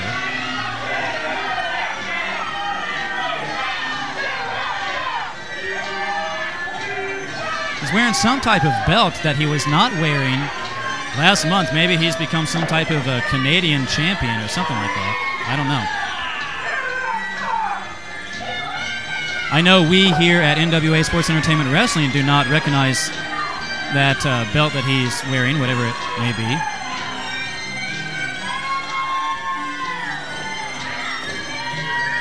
Campbell, a very patriotic, you can tell who that fan is behind. Campbell, a very patriotic person, really loves the country of Canada, and there's nothing wrong with that.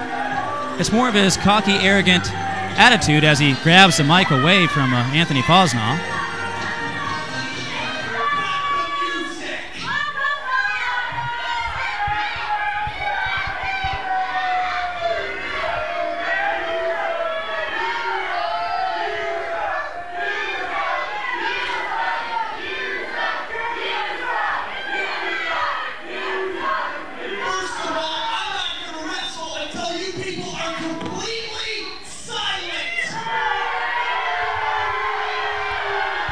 That might be a while.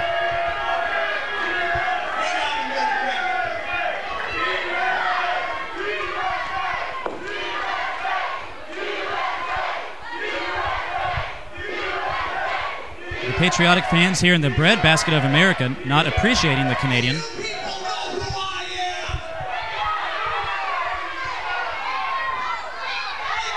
and only true superstar of the NWA.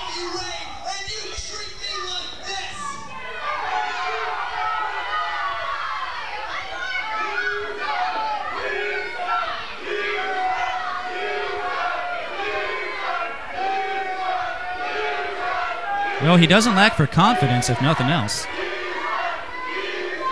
It's not polite to talk about our ring announcer like that, so keep quiet. John, I don't think they're telling Anthony he sucks. Now, before I dispose of that has-been Joe loser,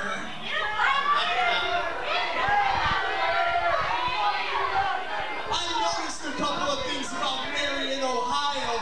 First and foremost, you people are all racist against foreigners like me.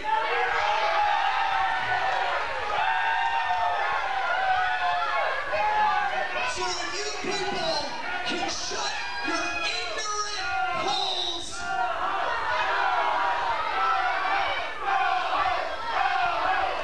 The crowd chanting, "Go home," to John Campbell. I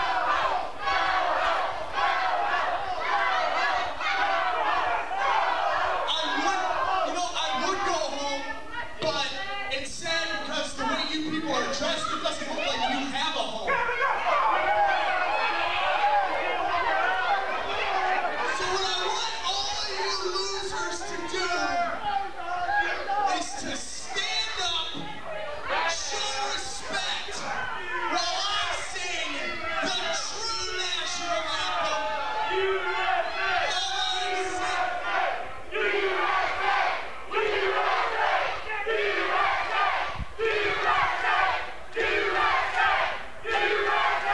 Did he say he's going to try and sing the real national anthem? Tell these people to be quiet or I'm leaving. Do your job, official. Is he trying to get the referee to make the crowd be quiet? Yeah, he is. So I want all you people to stand up, show respect, while I sing, "Oh, Canada."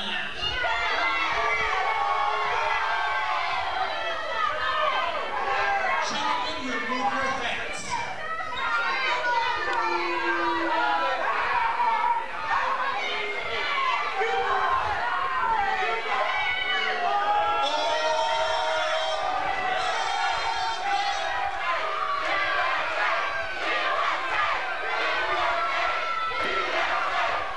I don't know if the crowd would mind if he was trying to sing the American national anthem, but yeah, trying to sing the Canadian national anthem is not winning him any friends here at the USW Hall.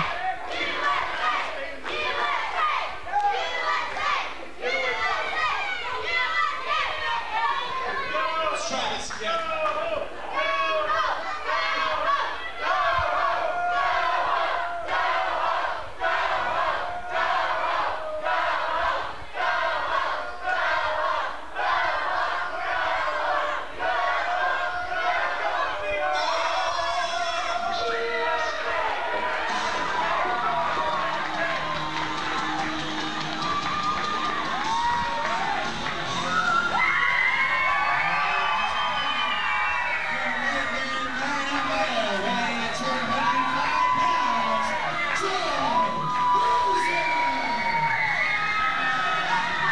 Well, that finally got him to shut up. I was wondering when the sound people in the back were going to cue Bruiser's music. Finally, they did, to save us from John Campbell singing, who, when Campbell sings, it sounds like a cat in heat.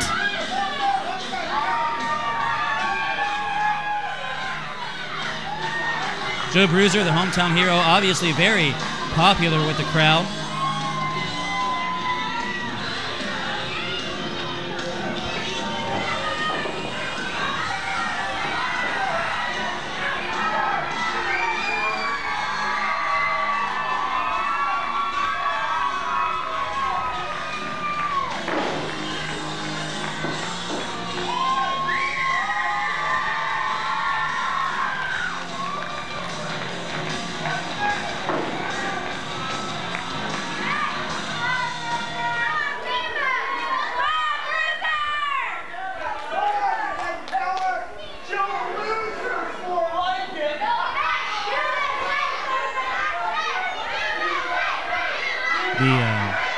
The radio and internet shows that Campbell has recently been on, Compton After Dark and Turnbuckle Turmoil.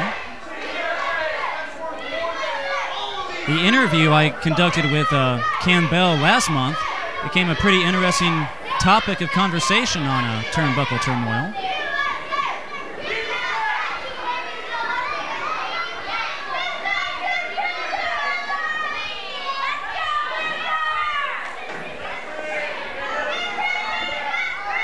Campbell will definitely have the size advantage here. Bruiser, though, will definitely have the experience advantage.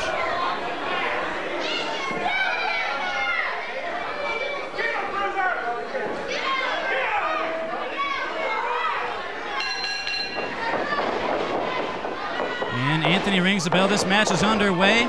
Bruiser ducks out of the way. Now hammering left and right on Campbell in the corner. Whips him into the other corner. Big clothesline there by Joe Bruiser as Campbell comes off. Now Campbell to the outside trying to collect his thoughts. Bruiser not giving him any time. Quick on the assault to the gentleman John Campbell to the outside. He might be getting ready for a chop here.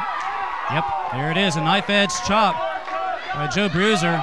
Referee Dustin Rollison in charge of this match here. Oh, wow. Make it 2 of them. I wonder if maybe we could get a third on the far side of the ring. Bruiser is asking for it. The fans want it. There it is. Chop number 3. Now, coming over closer to us. Bruiser, no chop, a club to the back. And he's over by us. He's grabbing Campbell's fur vest. A fake fur vest. He's got the hat on, too. Oh, wow. I think he actually looks better in that than the gentleman does. Bruiser with a pose and a 4th chop to make that 1 for each side of the ring by Joe Bruiser. And now Joe started wrestling when he was 18. He's been wrestling now for, at least 20 years. So if I'm doing my math correctly, that makes him at least 30 years old, right? Let's see, 18, 20-something years. I'm not Asian. I know it's a big number. Joe Bruiser almost got away with a cover, but the gentleman John Campbell got a right shoulder up just in time. So you're saying Asians are good at math? Is that what you're insinuating? No, I'm just saying that it's a big number, and I'm not good at math. So you can't count past 30 either, then, is what you're saying? Well, yeah, I just choose not to. Oh, okay. Oh, look at Bruiser setting up for a suplex and connects with it to the gentleman John Campbell. Bruiser looking for another cover, and the gentleman John Campbell gets away with this one. Bruiser still on the assault, but the gentleman John Campbell look at this, a rake to the eyes. The gentleman John Campbell actually raked on you, a little bit ago because you did an interview with him, but you said his last name wrong. You said Campbell. You didn't pronounce the P, and he made the biggest deal about it. And I've never seen anybody make a big deal about their last name than he does. Well, actually, originally I said Campbell because, it's spelled like Campbell's soup, so I thought that's how it was pronounced. But boy, did I find out how particular he is as he now chokes Joe Bruiser across that middle rope. That's why when I announced him, I made sure I pronounced it. I said the gentleman John Campbell. Yeah, so you don't want him to start ragging on you. Seems like the P is its own syllable. Apparently. Oh wow, what a chop by the gentleman. Campbell returning some of those chops that Bruiser gave to him a while ago. Now, how much did you say Campbell weighs again, fellas? 85 kilos. That's right, 85 kilos. And here comes the gentleman with a running clothesline in the corner. I did some searching online. Do you know how many pounds that is in American? I don't know. I just know it's a big number. Apparently, at least so Google tells me, 85 kilos equals 187 pounds. What? Well, that's what I don't know if that's accurate. Like I said, I'm bad at math, but that's what Google told me.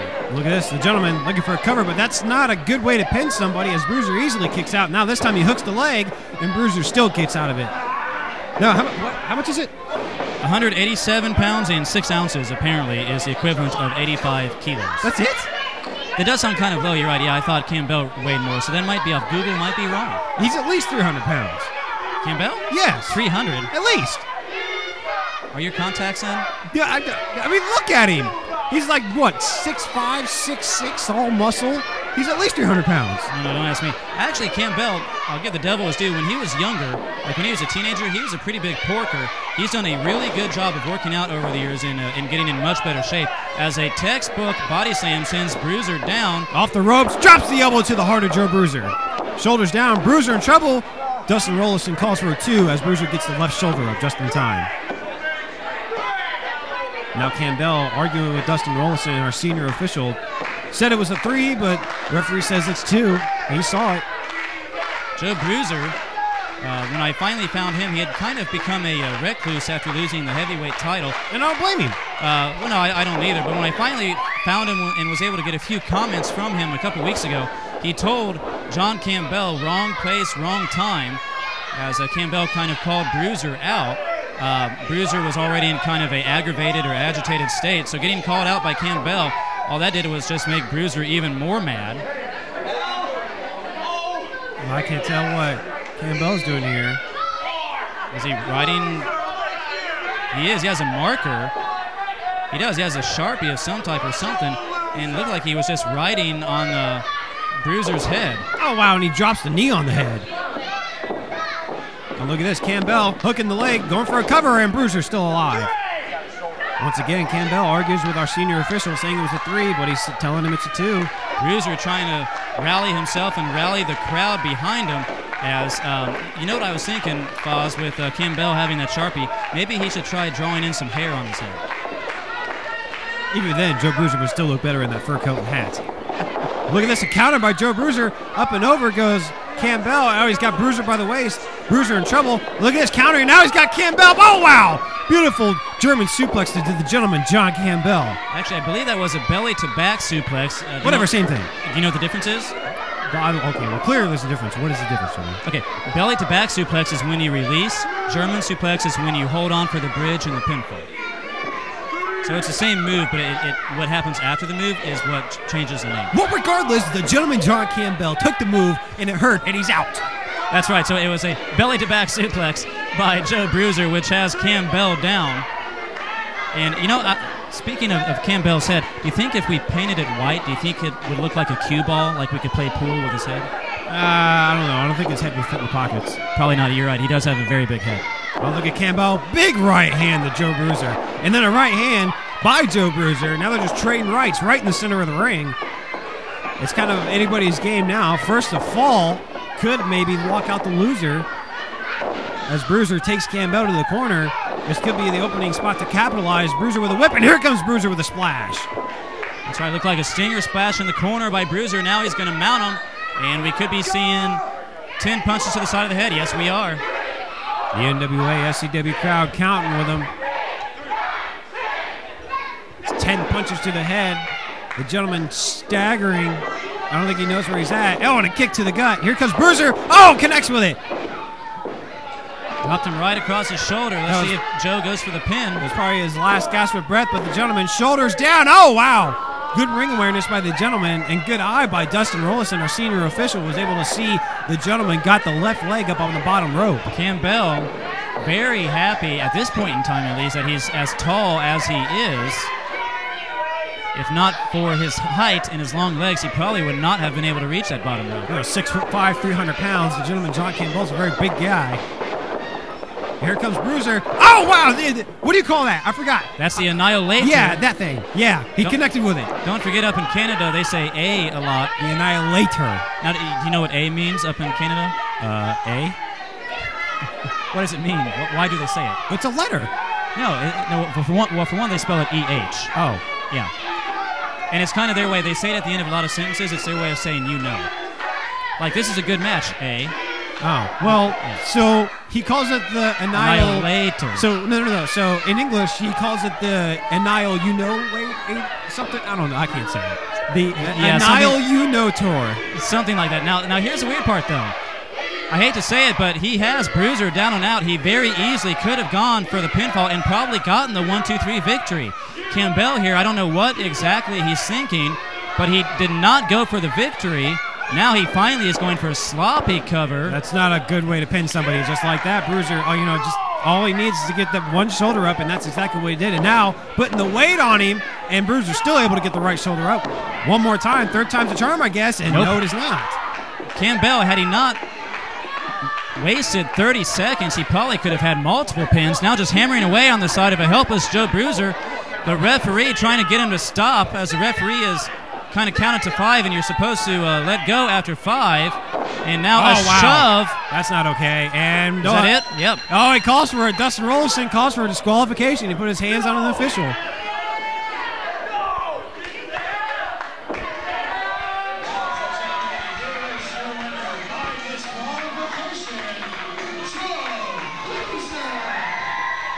Dustin Rollison. Uh-oh, look out. He counted, and Rollison goes out hard. He told Campbell to get off Bruiser. Campbell would not get off Bruiser. Campbell then lost his temper, shoves the referee, which called for the disqualification.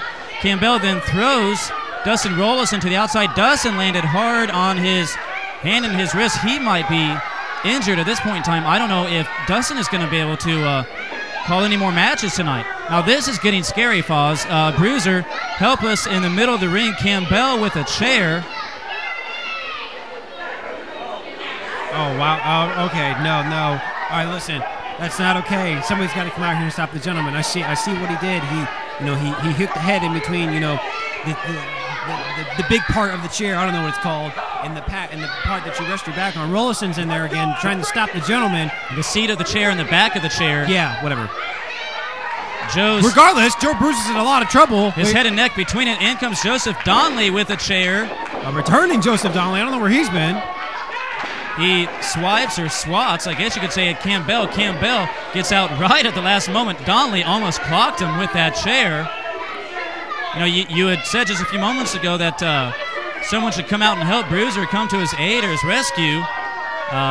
The wrestlers in the back cannot hear us, but someone back there must have been reading your mind at least, and it looks like that someone was Joseph Donnelly. Honestly, if it wasn't for Joseph Donnelly, Joe Bruiser probably would have been seriously injured, with a broken neck, something broke. That's not in the position you want to be in with your head in the chair like that. If the gentleman John Campbell would have went through with that move, I guarantee you, Joe Bruiser would have had a broken neck and he probably would have been paralyzed. Yeah, he definitely or worse. Yeah, he definitely would have needed stretchered out for sure. Joe Bruiser gets the win by disqualification. So Thank goodness for Joseph Donnelly. Yeah, he is victorious tonight, although Bruiser might not be feeling like a winner at the moment. In fact, he might not even know what happened or what was going to happen. What happened was his life just got saved. Well, again, you and I know that. Bruiser probably is not going to know that until he goes back and watches this show on YouTube here in the next week or two.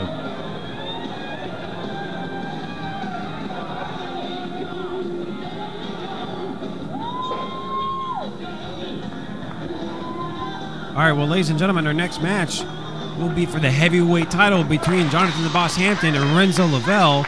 Let's take a look back about what happened between, the Truth Timmy Townsend, Renzo Lavell, and Jonathan the Boss Hampton. Renzo Lavell and Timmy Townsend jumped me from behind. I've let things get in my way between myself, my country, and the fans. And that was one maniacal injustice man named Timmy Townsend. I'm going to earn my fans' respect back, and I'm going to take out Renzo Lavell once and for all. This time I'ma let it all go now. This time I'ma stand up and shout. I'ma do things my way. It's my way or the highway. Check out my melody. Check out my melody. Check out my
Well, here we go. It's the title match time. The NWA-Sports and Entertainment Wrestling title will be on the line. Jonathan the Boss Hampton will go one-on-one with Renzo Lavell. Earlier in the night, Jonathan asked if he wanted it for to be no disqualification. And because the fans were screaming and yelling at the true Timmy Townsend and Renzo Lavell so loudly, I couldn't hear if Renzo accepted it or not. So we'll see when this match gets started. As Renzo Lavell begins to make his entrance, or is about to, and I guarantee you the true Timmy Townsend will be with him.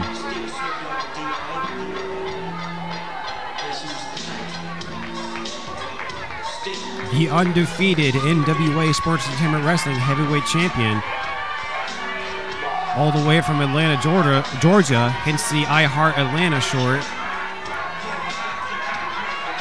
And there's the executive advisor and power of attorney to Renzo Lavell, the truth, Timmy Townsend. If you notice, the NWA SCW fans were chanting "quack." That's because earlier in the night, Jonathan Hampton showed a video that was edited by my broadcast partner Jimmy McDowell, to the point where every time the true Timmy Townsend talked, it sounded like Donald Duck. Hence the quack names, and now the fans are giving it to Renzo with a whoopee chant. That's actually kind of hilarious. Well, Renzo looks like he's not having any of it, he's just kind of ignoring them.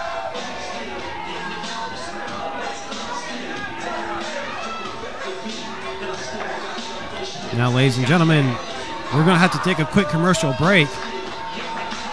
So we'll be back with the NWA Sports Entertainment Wrestling Heavyweight title match here in just a bit. We'll be right back with live NWA action here at NWA SCW Breakdown. Buy your tickets at Replays, 1239 Mount Vernon Avenue in Marion, Ohio. Replays with the cheapest games and the cheapest movies in town. Replays, a proud sponsor and ticket outlet for the NWA Sports Entertainment Wrestling.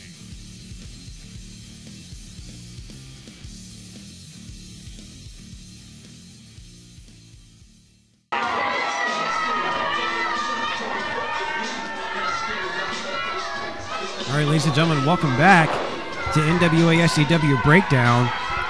Here we have the title match. It'll be Jonathan the Boss Hampton versus Renzo Lavell for the NWA SCW Heavyweight Championship. This is a match that's been going on in the books for a while now, especially after what happened at March Mayhem. Let's go to my broadcast partner in the ring for the in-ring introductions.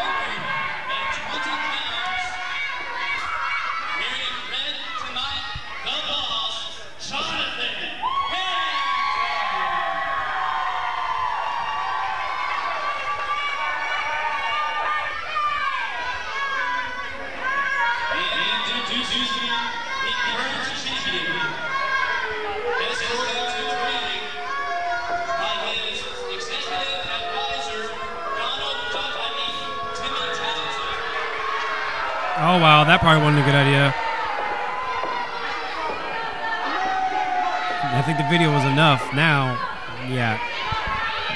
Not only is Timmy angry, now Renzo is. Escorted to the ring by the true Timmy Townsend.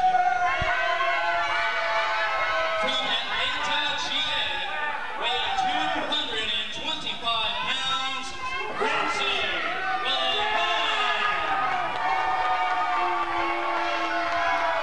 Renzo Lavell, like I said earlier, the undefeated NWA Sports Entertainment Wrestling Heavyweight Champion. Since joining SCW, he crawled his way to the top. Referee in charge of this match will be Warren Freeman. The true Timmy Townsend on the outside for Renzo Lavell. Jonathan the Boss Hampton, like I said earlier in the night.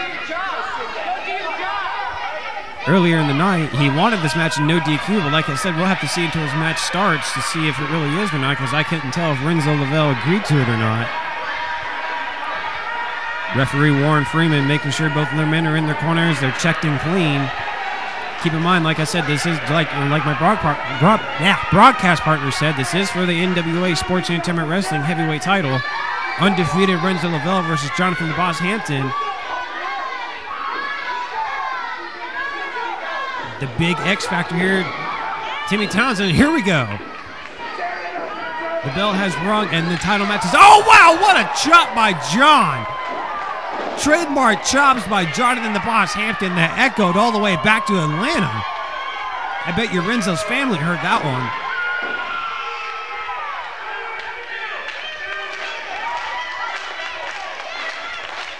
Jonathan came out earlier tonight and made amends with the fans, which is why the fans are rallying behind him here tonight and not behind Renzo at all. John has, he's realized the error of his ways, and he's now fessed up to it. And here comes Renzo, the heavyweight champion, driving the shoulder. Oh, wow, what a chop! Oh, my goodness! He telegraphed that punch, and he paid for it as Hampton chops him across the chest. You know, all right, look, I've taken a chop from Jonathan the Boss Hampton, and they're not fun. They hurt.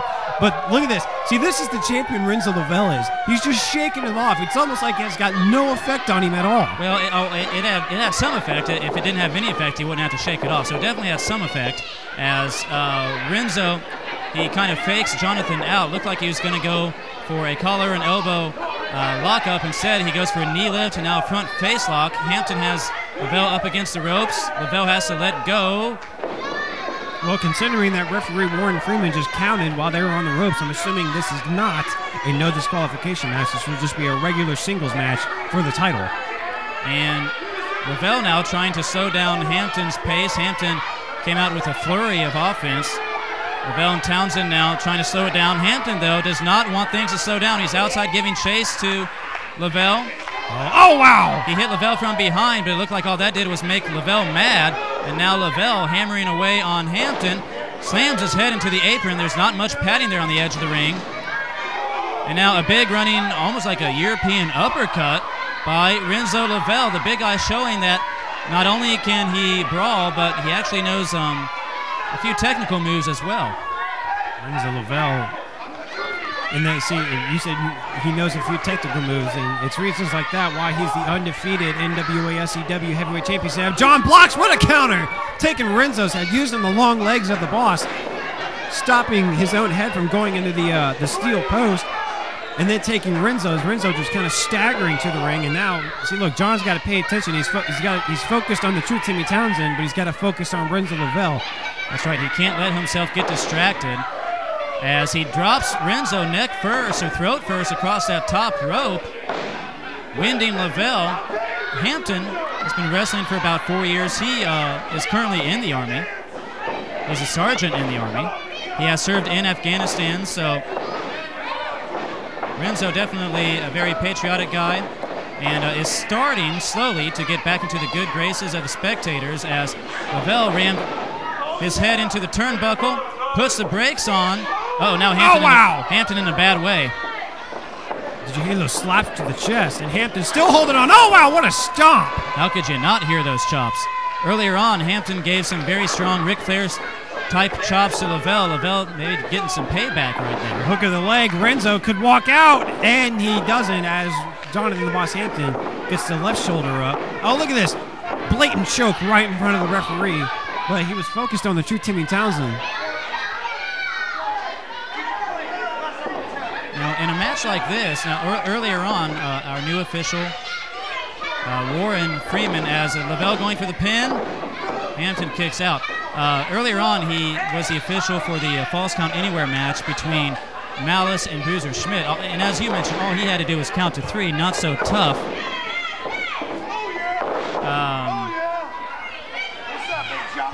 But in a match like this, where the rules do have to be enforced, we'll have to see if maybe Lavell, especially who likes to cheat, as he is now choking Hampton across that middle rope, we'll have to see if maybe he doesn't try to take advantage of some of the newness or some of the greenness of Warren Freeman. Oh, look at this, Renzo. He grabbed the ref, but he's taking it away. Oh, look at the truth. Like I said, the X factor on the outside, going to work on the Boss Hampton, as Renzo Lavell took the referee to turn his attention away from the true Timmy Townsend.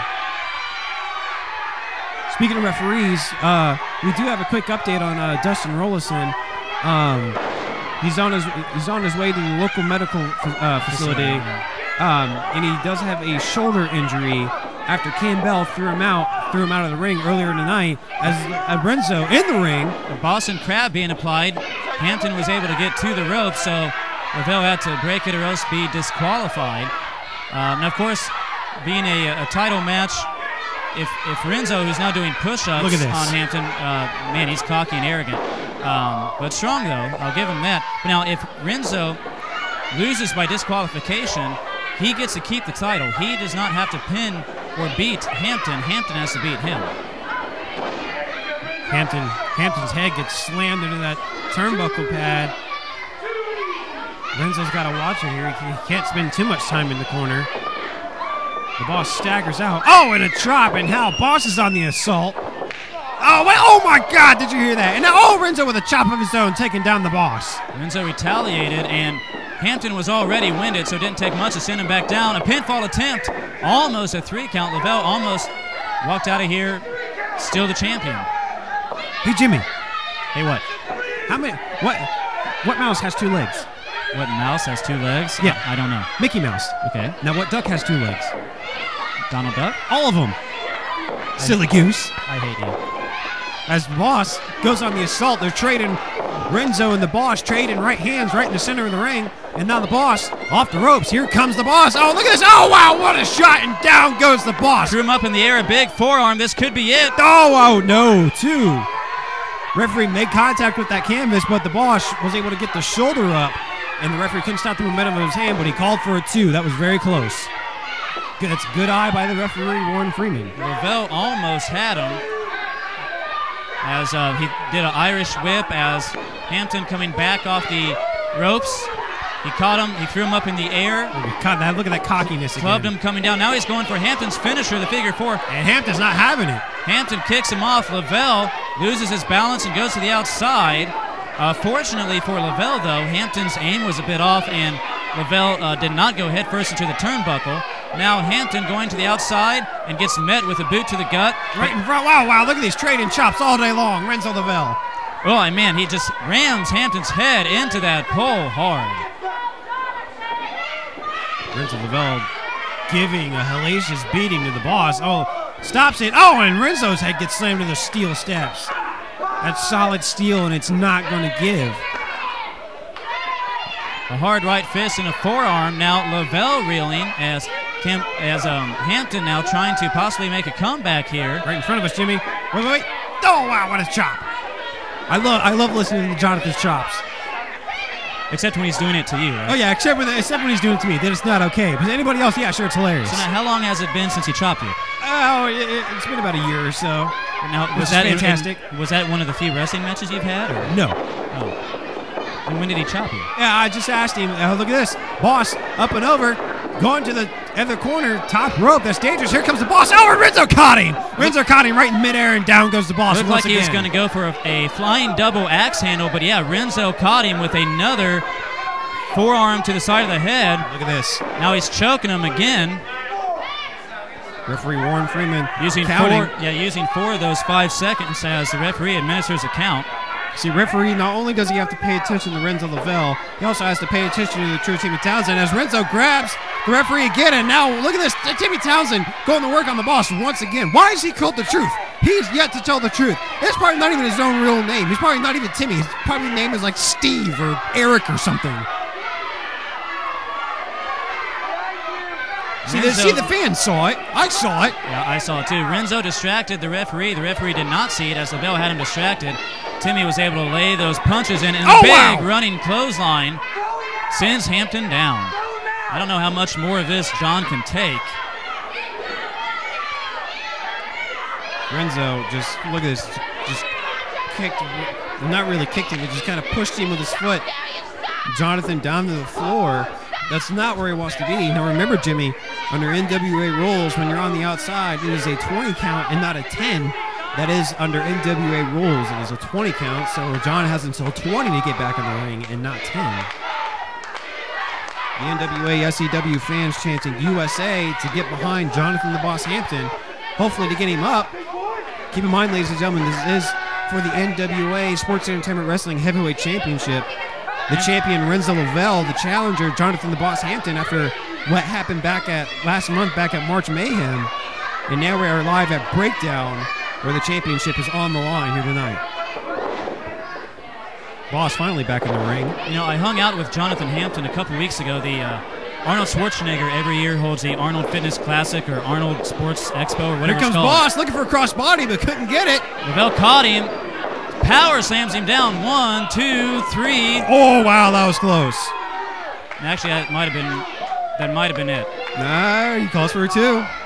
I hung out with Jonathan Hampton in Columbus as we went to the Arnold, and though in the past I've disagreed with Hampton's some of his in-ring tactics, some of his tactics, I've never disagreed with his ability. He's always been a tremendous wrestler, a tremendous performer, and I'm glad to see Jonathan coming back to his senses now that he's gotten rid of Timmy Townsend. It's unfortunate what happened, but Timmy Townsend and Renzo Lavell and AJ Snow turning on Jonathan Hampton might have been the best thing for him, as now Hampton going to work on the leg and the knee of Renzo Lavell, trying to soften that up. Hampton's finisher, of course, is a figure 4. Working on the left leg, dropping the elbow on it. The figure 4 is always a painful hold, but it's even more painful if that leg and knee has already been softened up beforehand. Looks like Hampton's calling for it. Wraps around. Renzo in trouble. If John connects with this, then it could be over. Oh, but he's getting distracted by Timmy Townsend. That's why I said he needs to focus, and he doesn't. Oh, look at this. Look at this. Rolled up. John in trouble. This could be it. No. Oh, wow. Did he get it? I don't know. I don't know if the referee is even quite for sure at this point in time.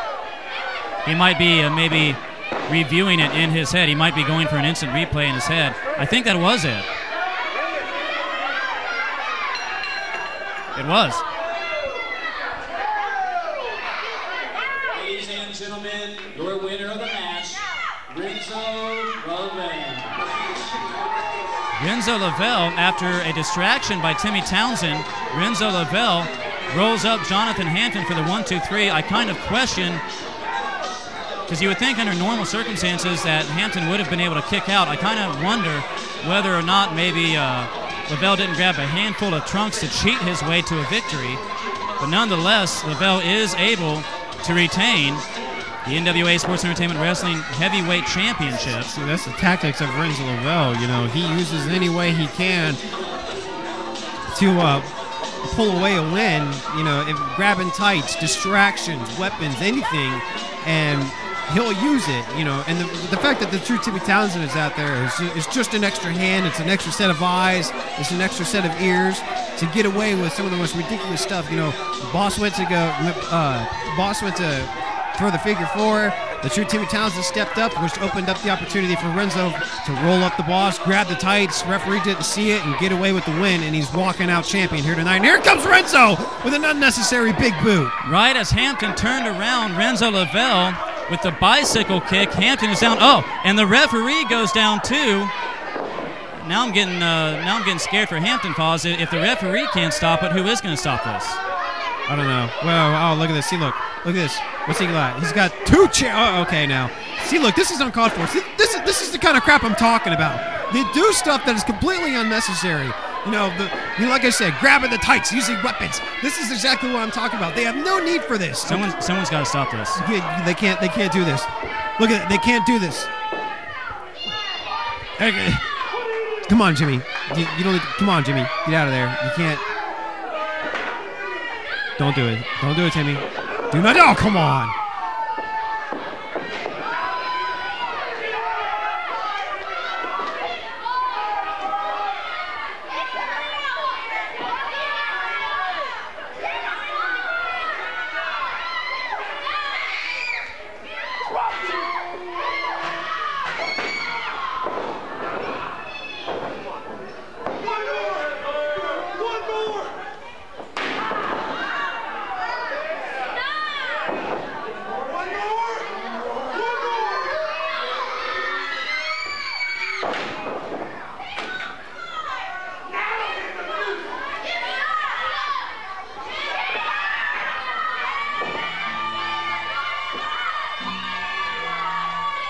Okay, well, I just sat my broadcast partner back down at the table.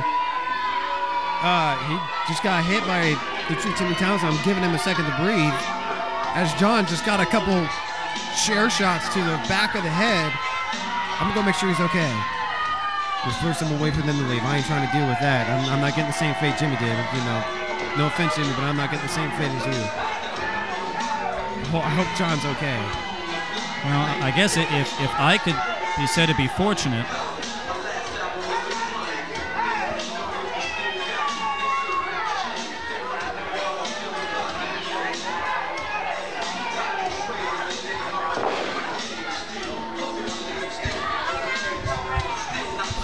This is the stuff I'm talking about, Jimmy. You always have to watch your back when those people are around. They don't care who's in their way. Apparently not. I guess what I was going to say as I take a drink of water, I guess I'm fortunate in a way that Timmy only slapped me. I guess it could have been worse. But yeah, they were... You okay, though? You good? Well, I mean, the left side of my face and my left ear kind of stings right now. But like I said, I could be worse. I'll put it that way. But I kind of reacted on impulse. No one else was coming to Hampton's aid. I was trying to prevent what you eventually saw in the ring there.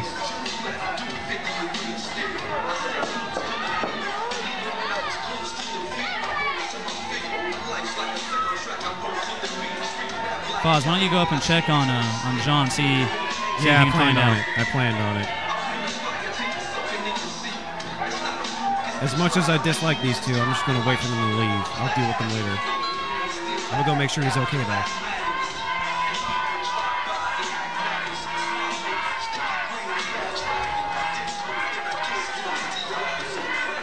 The fans, as Lavell gives a flex, a maniacal flex to the camera, and Lavell, or Timmy, sorry, I'm still a bit dazed from getting slapped. Timmy gives a laugh to the camera. They finally exit. Foz is in the ring, as is some of our security and some of our medical personnel. Bruiser is now in there. There's Cody Reaper. Jason Franchise is in the ring to check on Hampton. Looks like Owen Travers is in there.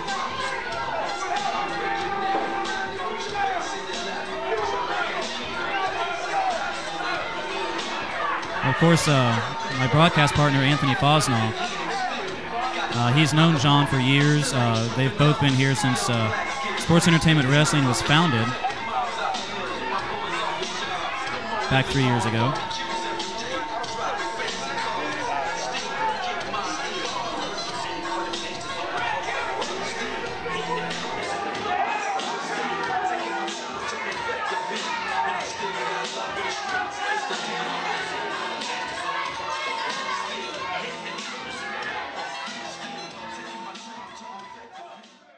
Some call these men the greatest entertainers on earth, flying without wings, defying physical limitations.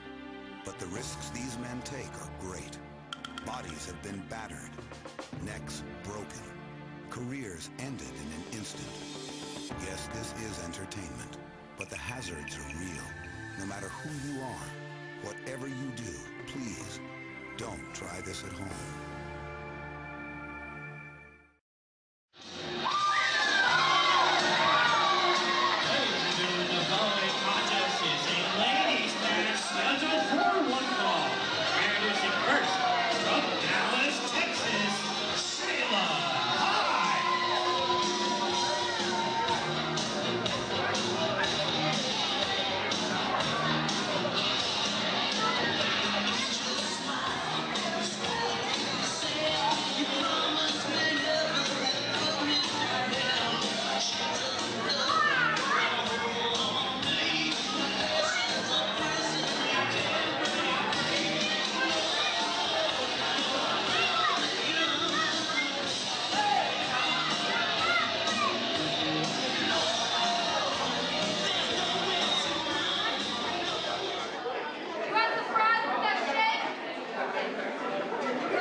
newcomer here to NWA Sports Entertainment Wrestling. You're looking at her right there, Samantha Hyde, as she is getting ready to take on Shayla Hyde. I couldn't help but notice the irony, Foz, that both of our female competitors right now, their initials are S and H.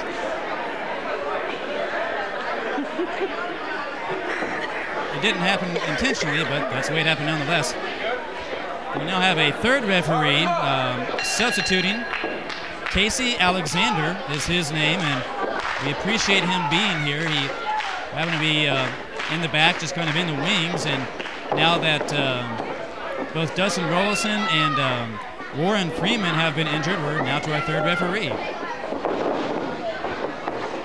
Samantha Heights, like you said, a newcomer here to NWA Sports Entertainment Wrestling, but not new to professional wrestling. Oh, look at that! Look at this maneuver. Looks like a surfboard being applied by Samantha Heights, arching the back of Shayla Hyde. Well, if you're not flexible then, you are now. Yeah, definitely. Samantha Heights, as I look at her outfit, she kind of looks like she has maybe a bit of a punk rock type look, like a rocker chick. What do you think? Oh, yeah, you should have heard the music that she came out to. It was a good song.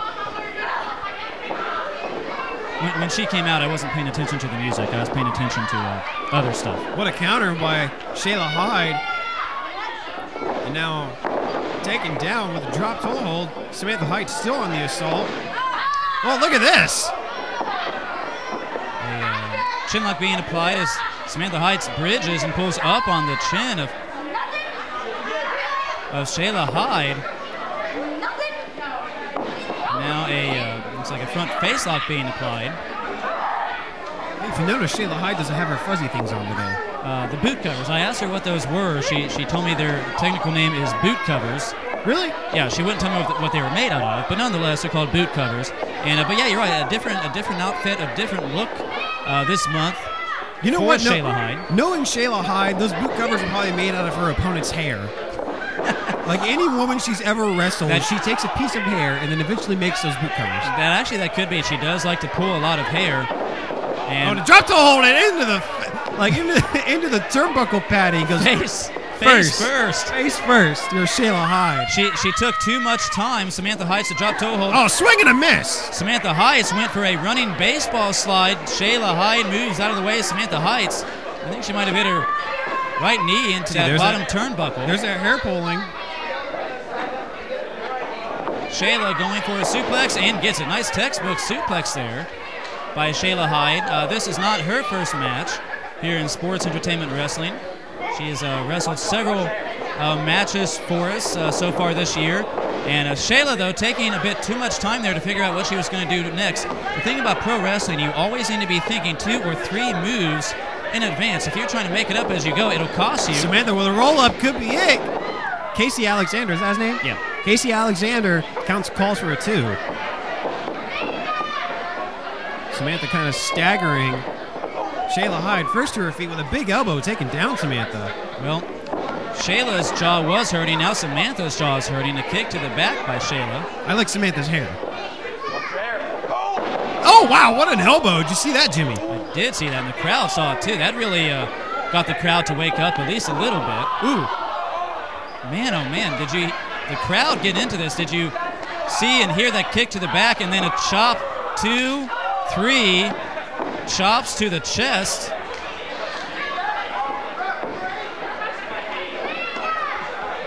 I was, recently, Anthony, I was talking with a lady friend of mine who I asked her how sensitive the chest area is on a lady, and she said it's about as sensitive as the groin area is to a guy. Honestly, that doesn't surprise me. So it could be said that chops would actually hurt worse to a lady than they would to a guy. That, like I said, that would not surprise me. I've been kicked in the groin before. It's very not a pleasant feeling. So if it's equivalent to that, then that's got to be painful to a woman. Shayla Hyde takes control, taking Samantha Heights to the corner. Here comes Shayla Hyde with a cartwheel splash. A cartwheel and then a back elbow to Samantha Heights. And you said you've been chopped in in the chest before. You don't really have much of a chest. So do those chops pretty much just go straight to your sternum, basically? Or? Oh, they go straight to the heart. Every time I get shot, my heart shuts down, and I have to get revived, especially when they're from Hampton. You still haven't told me when has he chopped you? Have they been at like after parties, or when does this happen? When does this abuse happen? Yeah, it was at training one day. You know, I just popped in. Hampton was training, and he was doing chop training, and I said, "Hey, John, give me a chop. I want to see how it feels." And I took one, and ow! So you regretted that decision afterwards, then I take it? I don't regret anything I made. Samantha Hyde delivers a vicious elbow. A back elbow. Looks like it caught Shayla Hyde in the throat. Going for the cover here, too. Samantha Hyde kicks out at the 2 count. Those blue shorts Samantha's wearing, they're very bright, aren't they? Oh, yeah. Irish whip by... Oh, no. Oh, wow! Now, would that qualify as a thunderous clothesline? No, that was more than thunderous. That was, like, ridiculous. Here comes Samantha. Oh, wow. And a running drop kick by Samantha Hyde, which shoves Shayla's head right into that turnbuckle. So kind of a double whammy. Put all the weight on Shayla, and she still powers out of it. That's the strength of the legs of Shayla Hyde. Well, Shayla Hyde, like I said, she is not a pushover. She's wrestled several matches for us. I know a couple months ago in Tiffin, she wrestled against Haley Rose and held her own. So Shayla Hyde. Shayla's undefeated too, isn't she? No, she's not. She's not. She's not. In fact, she lost to Haley Rose, as a matter of fact. So I just didn't let you finish. As Samantha Hyde connects with a beautifully executed drop kick to Shayla Hyde. Samantha Hyde's on the outside. Oh, wow. Connects with that boot. Straight to the temple. Would you call that a small boot or a little boot? I would call that a size 4 boot. Look at this. Samantha Hyde's with a cover. Shayla's still out of it. That's what I'm saying. You can't really call it a big boot. I would call it, I'd call it just a regular boot. Just a boot. Just a boot. Gotcha. With a boot to the temple. Samantha Hyde's checking with Casey Alexander to make sure. Shayla might be missing a tooth or two. She might have to go to the dentist tomorrow. Snap mare by Heights. Hyde is kind of out. There comes Samantha. Oh, wow. What a move. Running leg drop. It appeared. Going for the cover. Shoulders down. Shayla with the right one up at 2. That might have knocked Shayla Hyde into next week. She might not know what day it is anymore. Samantha Hyde's trying to figure out what to do here. Setting Shayla Hyde up. She lets out a yell. I don't know if she's trying to pump the crowd up or trying to pump herself up. Oh, look at this. Shayla's up. Oh, and down goes Samantha.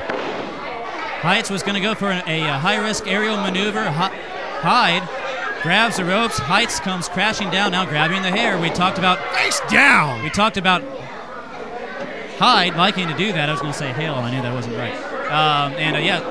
Face plants her now, going for the pin. Shoulders down. Samantha in trouble. Oh, wow. Samantha able to get out at the 2 count with authority. Yeah, she still has a lot left in the tank.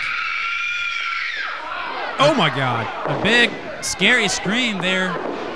A swinging neckbreaker type maneuver. This could be it. 1, 2, 3. It is. And Samantha's done. Ladies and gentlemen, here's your winner, Shayla Hyde. Shayla Hyde sporting the new gear. You know, athletes in any sport, they can be kind of superstitious. Maybe that new gear for Shayla, maybe that sparked something for her. Maybe after a loss to Haley Rose and a loss to Kayla, maybe Shayla Hyde now might maybe start trying to make a march toward a possible women's championship down the road. Of course, Samantha Hyde, so she lost, she put in a good showing. Definitely, Samantha from the Dayton area, definitely not a slouch either, as I look forward to seeing more from Samantha Heights in the future, too. We've got to take a commercial break, but don't leave us now. We'll be back in just a moment. Turn your ordinary dinner night into a family dinner night with East of Chicago Pizza. Located at the corner of Vine Street and Center Street in Marion, Ohio. Fresh home-style pizza made to order with your choice of over a dozen mouth-watering toppings. With fast and friendly service, choose carry-out or delivery for all your busy needs. East of Chicago Pizza, a proud sponsor of the NWA-Sports Entertainment Wrestling.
And his opponent.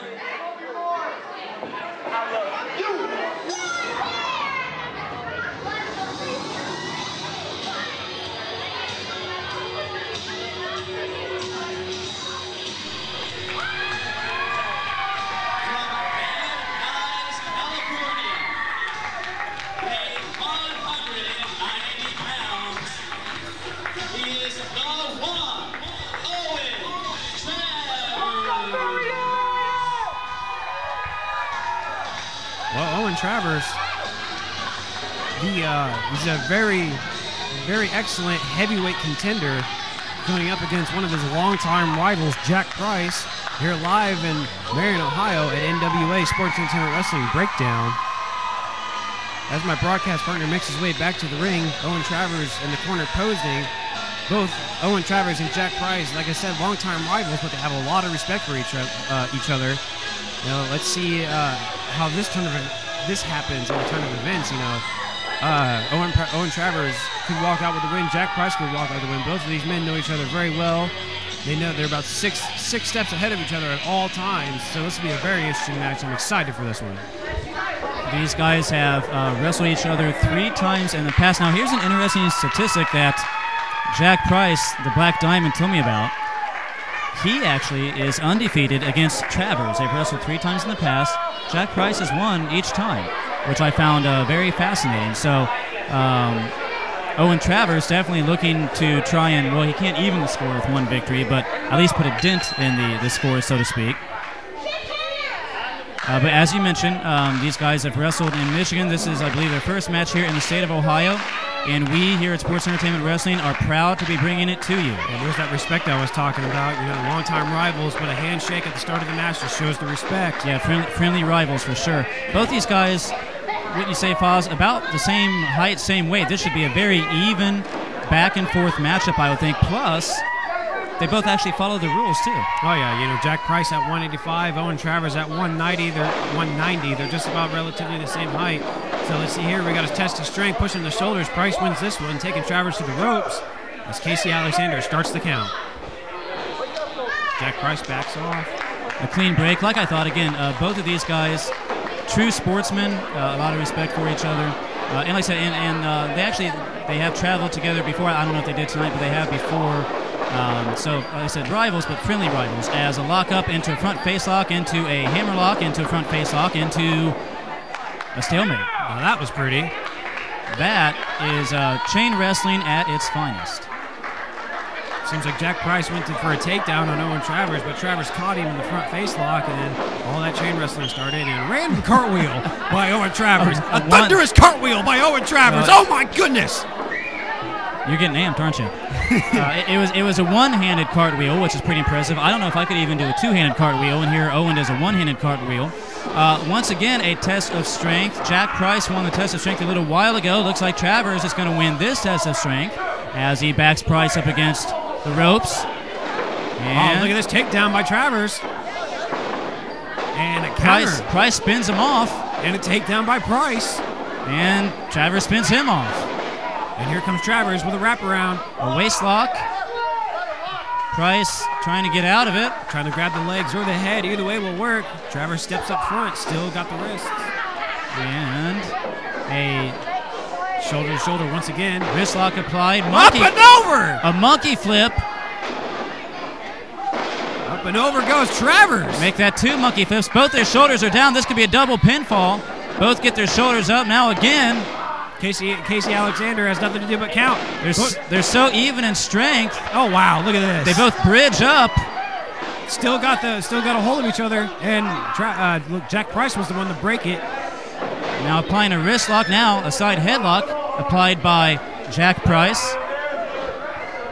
Like you said, this is chain wrestling at its finest. As Price keeps a headlock hold on Owen Travers. Travers pushes Price down. Both think of the same idea, and both with a kick up. Shoulder block, and both of them leap back up. What athleticism from both Owen Travers and Jack Price. A friendly little shove there by Price. Owen Travers gives a friendly little shove back. Well, at least I think they're friendly. I'm hoping that was friendly. And here comes Price. Off the ropes, up and over goes Travers. Leapfrog, back, handspring, drop kick. Beautifully executed by Owen Travers. I tell you what, you kids at home watching this match, if you want to know how to wrestle, watch these two. He goes for an enziguri. Jack Price ducks out and to the front row just in the nick of time. I'm going to go buy him a drink real quick. I'll be right back. No, I'm just kidding. He seems like he needs a drink. You could definitely use a breather if nothing else. Now, when you say a drink, you mean a bottle of water, right? Oh, yes. Yeah. Water's always fantastic. Travers now on the outside. Jack Price in pursuit. Oh, Travers in pursuit of Jack Price. And now Price notices, taking a jog around the ring. Nothing like a little exercise. Price first in the ring. Travers second. Price taking advantage of it with a stomp to the back and now a kick to the side of the head. Jack Price, you know, he's kind of a high flyer. Do you know who one of his favorite wrestlers is? I do not. Rey Mysterio Jr. Ah, that would make sense. And now Price, though, as we've seen before, he though he's kind of a small guy. Oh, look at this. Beautifully executed suplex. Oh, and he grabs the leg. Going for the pin. Travers was able to kick out. Price holds on, though, rolls him over, going for a second one, almost like Eddie Guerrero gets it. Grabs the leg again. Could be it. And Travers, but they still have a hold of each other. Price going for the third one. And he connects. You were saying? Yeah. Rey Mysterio Jr. Wait. Look at this. Price with a cover. Casey Alexander counts, and Travers kicks out. Casey Alexander comes for 2. I believe a sleeper hold getting applied right now by Price. Price not only definitely has some aerial ability, he has a pretty good amount of strength, at least for, you know, a smaller guy or a guy his size. He's got a pretty good amount of strength, too. He said one of his favorite power wrestlers was The Rock, so there you go. I remember last show, when we first watched Jack Price, I asked you, is he fast? Is he strong? Is he high flyer? My reply was yes. Yeah. Your reply was yes, which tells me that he's everything. So basically, he's more of a well-rounded wrestler, and we're seeing that here tonight as he faces one of the most well-rounded wrestlers I've ever seen, Owen Travers. Of course, Owen originally from California, from Van Nuys, California. Now Michigan is his home, as Owen Travers, a kick to the side of Jack Price. That's a bit of a move, California to Michigan. Oh, look at that. Look at Price. Price has got him. Wow! Did you see the height on that? Travers down, shoulder. Travers in trouble. Able to power out of that one. Wow! Did you see the height on that? Incredible height, and that goes to the strength and the power that I was talking about that Jack Price possesses. Yes. And thank you. Appreciate that. Now, Jack Price, of course, like I said, these guys have wrestled each other at least 3 times in the past. Price has won each time. He would love to stay undefeated against Owen Travers. Owen Travers would like to break that streak as Price textbook body slam. Right in the middle of the ring. Sends Owen Travers down. Yes. Jack Price, Mr. Yes Man, he's climbing up to the top. Yes. He's taking a little bit of time, though. In fact, maybe too much time. Travers. We'll have to see if this is going to cost him. Here he comes, but Travers with the boot! With the boot straight to the face. Caught him. Looked like he was going to go for a double axe handle or a forearm smash, and now a rolling wow! What DDT. a DDT! DDT by Owen Travers has Jack Price down. Both men are down and out, face down in the center of the ring. Casey Alexander has nothing to do but count. That was beautifully executed by Owen Travers. And Jack Price is from Comstock Park, which is in Michigan. Do you know where Comstock Park is at? Michigan? Yes, smart aleck. Okay, if you hold out your hand with the back of it facing you, your hand kind of makes the shape of Michigan. Over on the left central side, that's the Comstock Park area. Ah, okay. Over by the lake. And here comes Price. Price on the assault. And now Owen Travers on the assault, trading right hands, and now Travers taking Price off the ropes. Here comes Price off the ropes, and he gets a clothesline from Travers, and now Travers with clotheslines all day long. Travers 2 clotheslines himself. Now running into the corner, a spinning forearm and a running drop kick sends Price down. Owen Travers showing that he has some aerial ability and some strength and power in his frame as well. Shoulders down, Price in trouble, could be it, and no. Price is able to kick out a back and forth match. Neither competitor has really been able to stay in control for an extended period of time. It's been that equal so far. Owen Travers might be trying to pump himself or almost like Hulk himself up, so to speak here. Trying to get the crowd behind him. Kind of a mixed crowd here tonight, right, Foz? Oh, yeah. Half of them are for Travers, half of them are for Jack Price. You know, that you can tell the crowd is getting behind Jack Price the more he wrestles. Oh, look at that. See, like I said, they're about 5 steps ahead of each other. Price was able to stop himself, and he knows what Travers was about to do, but he connects. Wow, that was beautifully executed. A tremendous gut buster there as he drops Travers across his knees. Travers in trouble. This could be it. Travers, does he? Nah, he's still alive. Travers amazingly kicks out despite being dropped across Price's knees. You would have thought that would have knocked all of the air out of Travers. That shows you what great shape, what great conditioning Owen Travers is in. With a right hand by Price. And now taking Travers off the ropes. A counter by Travers. Oh, look at this. Oh, wow. Standing enziguri. And down goes Jack Price. Price in trouble. Shoulders down. Price could be out. There it is. Oh, wait. No. Oh, wow. I thought it was. Only a 2 count. Only a 2. Man, oh, man.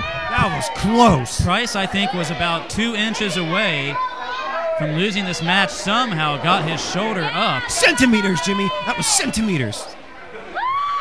Centimeters. All right, you sure? Yes, okay. Centimeters. All right, you seem pretty energetic about that, so I'll take your word. It looks like Travers is getting ready for a super kick here. I love the poses that he does. Somebody take a picture right now. There you go. And here comes Travers, swinging and miss. Price knows what he was going for. Price was going to try it too. Owen caught the leg, spins him around. Oh, wow. What a move. Looked like he dropped Travers right across his knee. Travers could be out here, Foz. Maybe. There's 2, and no. Travers still alive. Wow. Props to Owen Travers. And props to Casey Alexander, who's calling a tremendous match here. Someone might want to tell him that one of his shoestrings is untied. We wouldn't want the referee to trip over that. Jack Price questioning the count here. He thought that was 3. Oh, wow, caught him. An enziguri from the mat. Oh, and there's the super kick. Price is down. Shoulders flat on the back. This could be over. Streak's over. There it is. Pro Travers gets it.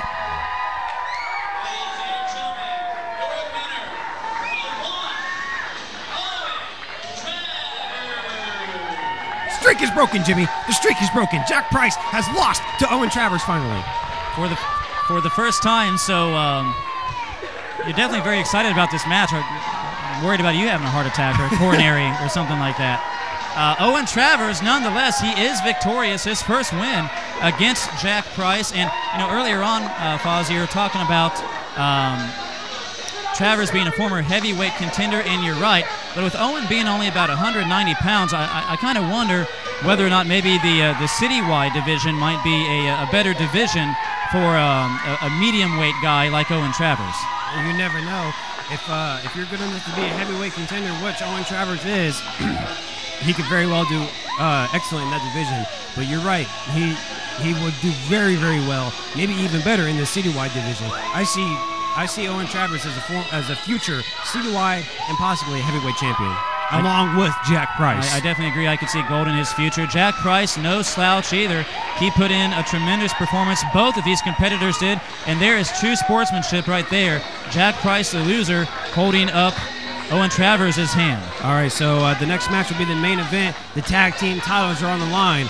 Bryen Douglas and Jesse McCoy against the Bearded Dragons. Let's take a look about what happened between the Bearded Dragons and Jesse McCoy and Bryen Douglas.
coming out now are the challengers.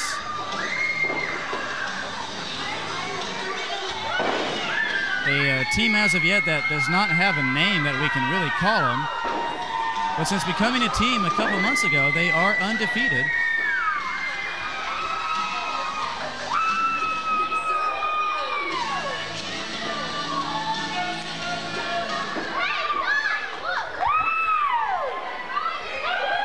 Here in just a moment, my broadcast partner, Anthony the Voice Fosnaugh, will give us the in-ring introductions.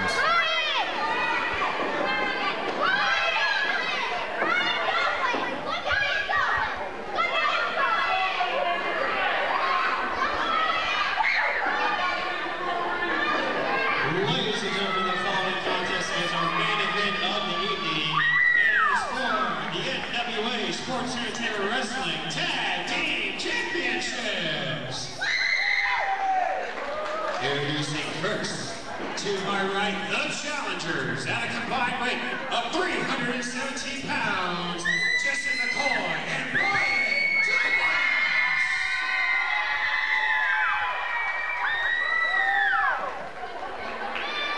And their opponents, to my left, the champions at a combined power level of over 9,000, Big D, Ryan Travers, the Bearded Dragons. The Bearded Dragons, definitely big fans of video games, as instead of going by an actual weight in pounds, they say their combined power level is over 9,000. I believe their actual tag team weight is over 500 pounds. In fact, I'm sure it is. 300 some odd of that pounds, though, is all in just one man, who goes by the name of Big D. Big D, the broader, heavier of the two. Ryan Chambers is the taller Abraham Lincoln looking guy.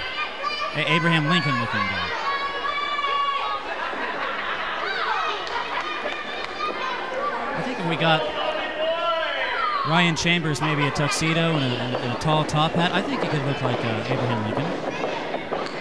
Meanwhile, they are taking on the team of Douglas and McCoy, who do not have a team name. We've been trying to give them a team name, kind of like Mick Douglas, or Fast and Furious, or Grease Lightning, or Quick and the Dead. But so far, none of those names have been approved by Jesse and Bryen. Collar and elbow lockup by Bryen Douglas and Ryan Chambers. Chambers definitely the taller of the two. He's about 6'5". He's one of the tallest guys on the roster. He now reverses the hammerlock onto Bryen Douglas. Douglas and McCoy, what do you think, Foss, would be a key to victory for them? Well, considering the fact that they already beat the Bearded Dragons once, they already know the key. But the problem would be the fact that Jesse McCoy is not at 100%. So the Bearded, and not only that, but the Bearded Dragons know that. So I'm not saying like the entire match will rely on Bryen Douglas. Jesse McCoy still has some fight in him, but it's still the fact that McCoy's not 100%.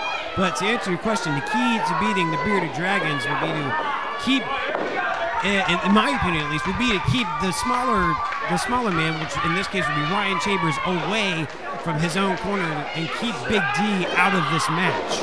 Well, smaller man weight-wise, obviously, like I said, the tallest guy in the match, though, is Ryan Chambers. I would think a key for McCoy and Douglas would be to rely on their speed and rely on quick tags. At least that's what I would think. So we'll have to see how that plays out. Speaking of tags, Douglas tags McCoy, and now they both had a wrist lock applied. Now Douglas to the outside, McCoy. Here comes McCoy, up and over, second rope, third rope, down, and a hurricanrana. Way to go, McCoy. McCoy, of course, his ribs are bandaged as he's going for a pinfall here. And a one count. Yeah, only a one count there. It's going to take more than a hurricanrana to put away Ryan Chambers. Especially the long legs of Ryan Chambers. An attack is made to Bryen Douglas. Chambers in the corner, now double team action here into Ryan Chambers. Some forearms by Jesse McCoy to Ryan Chambers, and now a crucifix being applied. I can tell you one thing right now. That's doing a number on somebody. Stretching the arms, every single muscle in the arm. It's also, you're putting muscle. Oh, look at this. Look at that. Bryen Douglas just showing off. Well, he's not just showing off. He's applying even more pressure to that shin lock he is applying. By standing on his head, all of his weight is going onto Chambers' neck, chin, and head. And the tag is made to Jesse McCoy. McCoy now the legal man as he drops an axe handle, covers Ryan Chambers, and only gets a 2. And real quick, the reason McCoy's ribs are wrapped, McCoy and Douglas beat the Bearded Dragons last month in a non-title match. The Bearded Dragons were not happy about losing. They attacked McCoy and Douglas after the match, but they had been working over McCoy for the most part during that match. So the attack after the match just added kind of insult to injury, but definitely made the midsection of McCoy even more tender as McCoy goes for the pin. Chambers kicks out in 2. Douglas on the outside. He's not really barking orders, but he's just kind of helping out his partner. Douglas, the legal man, double team action. Here comes McCoy with the drop kick. Then a snapmare to Ryan Chambers. Chambers setting up, and here comes Douglas with that sliding clothesline. And then, oh, wow! Another drop kick from McCoy as the double teaming continues. I honestly think that's, look at this cover. Anyway, as I was saying, Douglas with a 2. Anyway, as I was saying, I think that was payback from McCoy to Ryan Chambers for that assault you were just talking about that happened last month. And here are those quick tags that you talked about. Quick tags in and out by Douglas and McCoy. Now McCoy's the legal man. Cover to Chambers. Casey Alexander says it's a 1. And you can hear a scream of pain from McCoy. The already injured ribs. Yeah, Chambers. Oh, wow. And make that 3 hard right hands to the abdomen and rib section. And the tag is made to Big D. Oh, wow, that's going to hurt. A big forearm right across the sternum, right across the chest, and McCoy writhing in pain. And now a headbutt to the back and kidney region. The NWA Sports Entertainment Wrestling crowd chanting for Jesse, who was trying to make it to his feet. No such luck as now Big D just putting all of that weight on McCoy's midsection as he just stomps down on him. Ryan Chambers taps the back of Big D, tagging himself in, and in double team action, Chambers kicking the injured ribs of Jesse McCoy. Kind of like sharks who smell blood. As now he's pulling McCoy up by that tape. He's holding him in midair, suspended by the tape and the bandages across the ribs. And kind of like sharks who smell blood in the water, they've found their weakness and they're going after it, doing their best. And a big suplex. That's not going to help. To keep McCoy winded and grounded. 1, 2. McCoy is able to kick out. Now, see, the thing with the Bearded Dragons, once they start the quick tags in and out and everything, it's almost basically game over. In reference to the fact that both of them are in love with video games, it'll be basically game over for Jesse McCoy and Bryen Douglas. Are you making a pun? I am making a pun. You're so punny. McCoy in a lot of trouble here. Big D, the legal man, he's got him up on his shoulders. That's the strength of Big D of the Bearded Dragons, and a body slam. A hard body slam. D off the ropes. Oh, no, wow, that's going to hurt. A knee drop right across the chest. This could be it. No, it's not. Jesse McCoy somehow able to kick out with Big D, 300-plus pounds on top of him. I have no idea how. McCoy reaching for a tag, but he is way too far away from Douglas. Tag is made to Ryan Chambers with an axe handle in the back. Keep in mind, this is for the NWA Sports Entertainment Wrestling Tag Team Championships. This is our main event of Breakdown. The champions, Ryan Chambers with a sidewalk slam. McCoy, again, screaming out in pain. I wouldn't be surprised if after tonight if he has a floating rib injury. Now Ryan Chambers actually pulling at the tape, loosening in that tape. The reason those bandages and tape are on there is to hold the ribs in place, especially if you have a pre-existing injury. Pulling away, loosening at that tape and at those bandages, that will allow the ribs to float more, which is actually a bad thing. The champions, the Bearded Dragons, now starting the quick tags in and out, just like I called. McCoy better be careful. He needs to make a tag. He can't have a repeat of last month. Oh, wow! As Big D drops Jesse, and down goes McCoy. Dropped him on that turnbuckle. This could be it. Hook of the leg. Now McCoy not only struggling to breathe, but he's a bit dazed as well after having his bell rung by being dropped across that top turnbuckle. D and Chambers went through training together. They've been friends for years. They've been wrestling for about 3-4 years now, so they are very good at knowing what each other is thinking, and that's why they're such a successful tag team. And a counter by Big D, looking for a hip toss.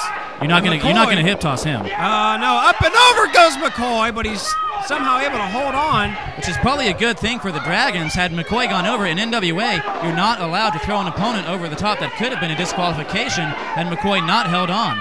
Some forearms has Big D staggered as McCoy very gingerly going up top, not as fast as he usually is. Oh, wow, down goes Big D. But a neck breaker or a blockbuster type maneuver has Big D down. And McCoy trying to rally the fans behind him. Bryen Douglas on the outside. He's wanting in this match. He's itching for a tag. He's egging on his partner. Chomping at the bit.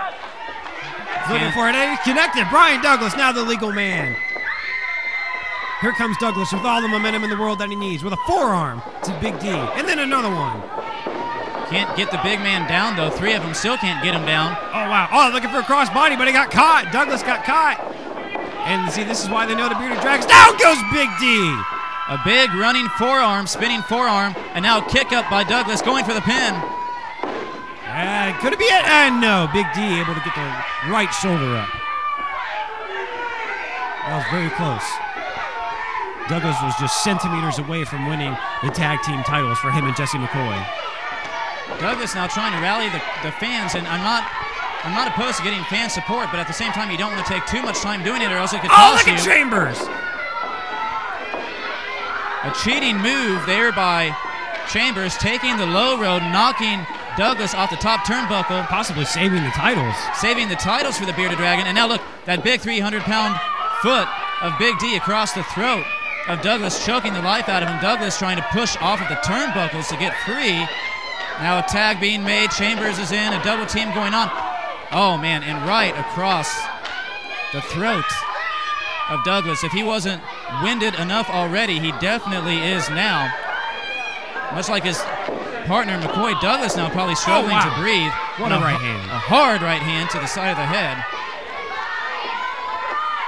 Douglas, I don't think he knows where he's at right now as Chambers rams the head of Bryen Douglas into that turnbuckle pad. Multiple times. So yeah, Douglas right now, he probably doesn't know where he's at. Chambers has got him in front face lock here, and he backs up. Big D makes the tag for himself. More double team action with a headbutt to the side. They did it to McCoy a while ago. Now it looks like they're trying to work over the ribs and the abdominal section of Douglas as well. Oh, look at the strength of Big D. A suspended suplex here. Oh, wow. And see, the longer you're held up during that suplex, the more damage it's going to be. Cover, Big D on top of Douglas. This could be it, and no. Wow, Douglas got up right at the last possible opportunity. The Bearded Dragons almost retained their titles right there. I can tell you right now, the fact that these guys lost to McCoy and Douglas last month, I guarantee you that's in the ball. Look at this! Oh, double team action once again of the Bearded Dragons. I guarantee you that is in the back of their mind. The fact that they lost last month, it's not really bothering them. You know, they're able to shake things off. They're able to live. They're able to learn.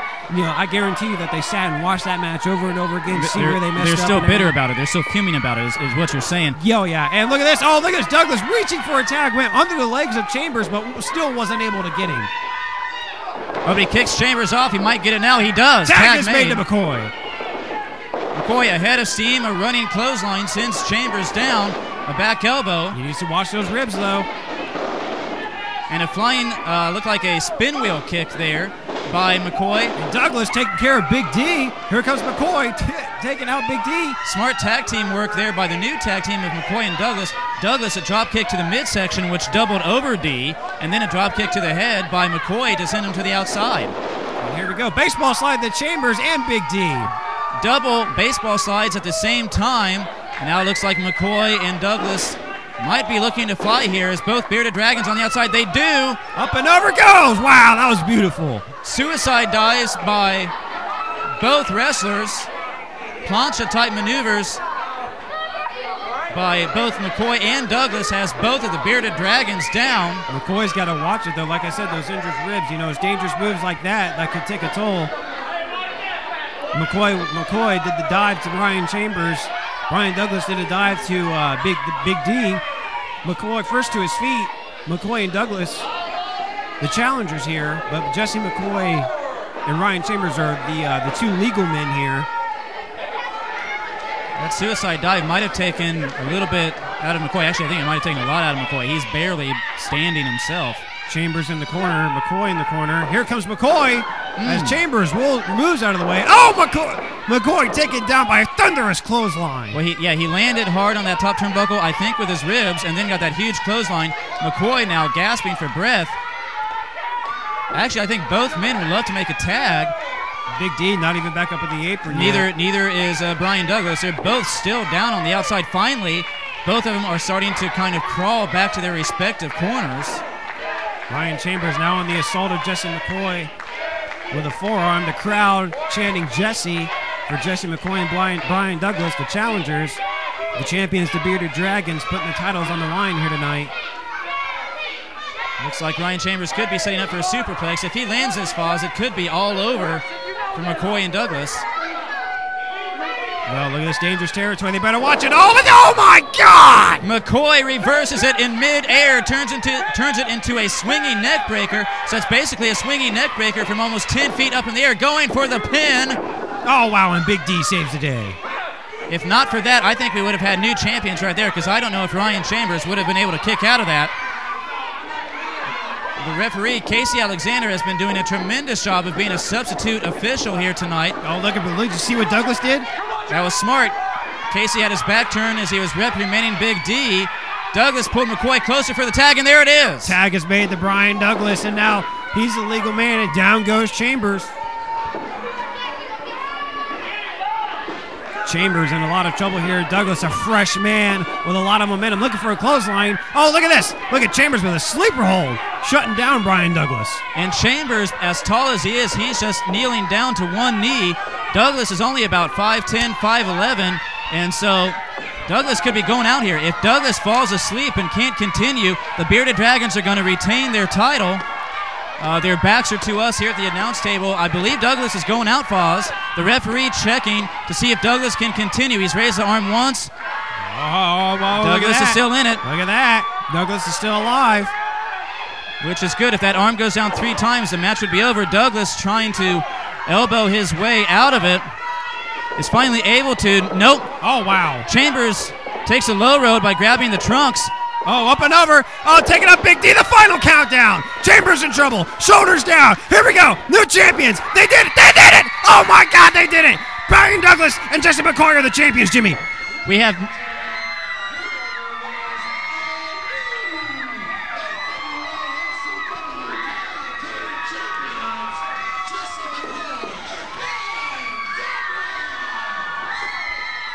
Foz, as you just announced, we have new tag team champions, and just when it, man, what a surprise ending. A well-deserved victory, but what a surprise ending there, as it looked like Bryen Douglas might have been going out to Ryan Chambers' a sleeper hold, and then he's able to run and kick Big D in the corner. As he kicked Big D, he sprung back on Ryan Chambers, connected with his finishing move, the final countdown, and he's able to get a quick and possibly unexpected 1, 2, 3.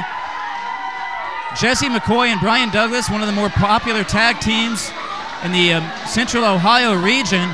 And, man, the fans, it's like a throng on the opposite side of the ring. Well, ladies and gentlemen, that was just one of the most awesome displays of tag team action I've ever seen. A tremendous match by both competitors. We do need to tip our hats to the Bearded Dragons, who put on a heck of a battle themselves. And an emotional win here for both McCoy and Douglas. This is Douglas's first ever belt or title of any kind. When he got up, I could have sworn I saw a tear in the eye of Bryen Douglas. Our next show will be in Tiffin, Ohio on April 19th at the Developmental Center. It will be TakeOver. The next time we'll be in Marion will be May 10th. So, ladies and gentlemen, wow, that was awesome. All right, so bottom main event, Bryen Douglas and Jesse McCoy are the new tag team champions. That's just awesome. For Anthony the Voice Fosnaugh, I am Jimmy McDowell. Thanks for tuning in, ladies and gentlemen. Be sure to keep checking out our YouTube channel for upcoming promos and interviews and for upcoming show uploads as well. Good night, everybody. Thanks for watching, and good night.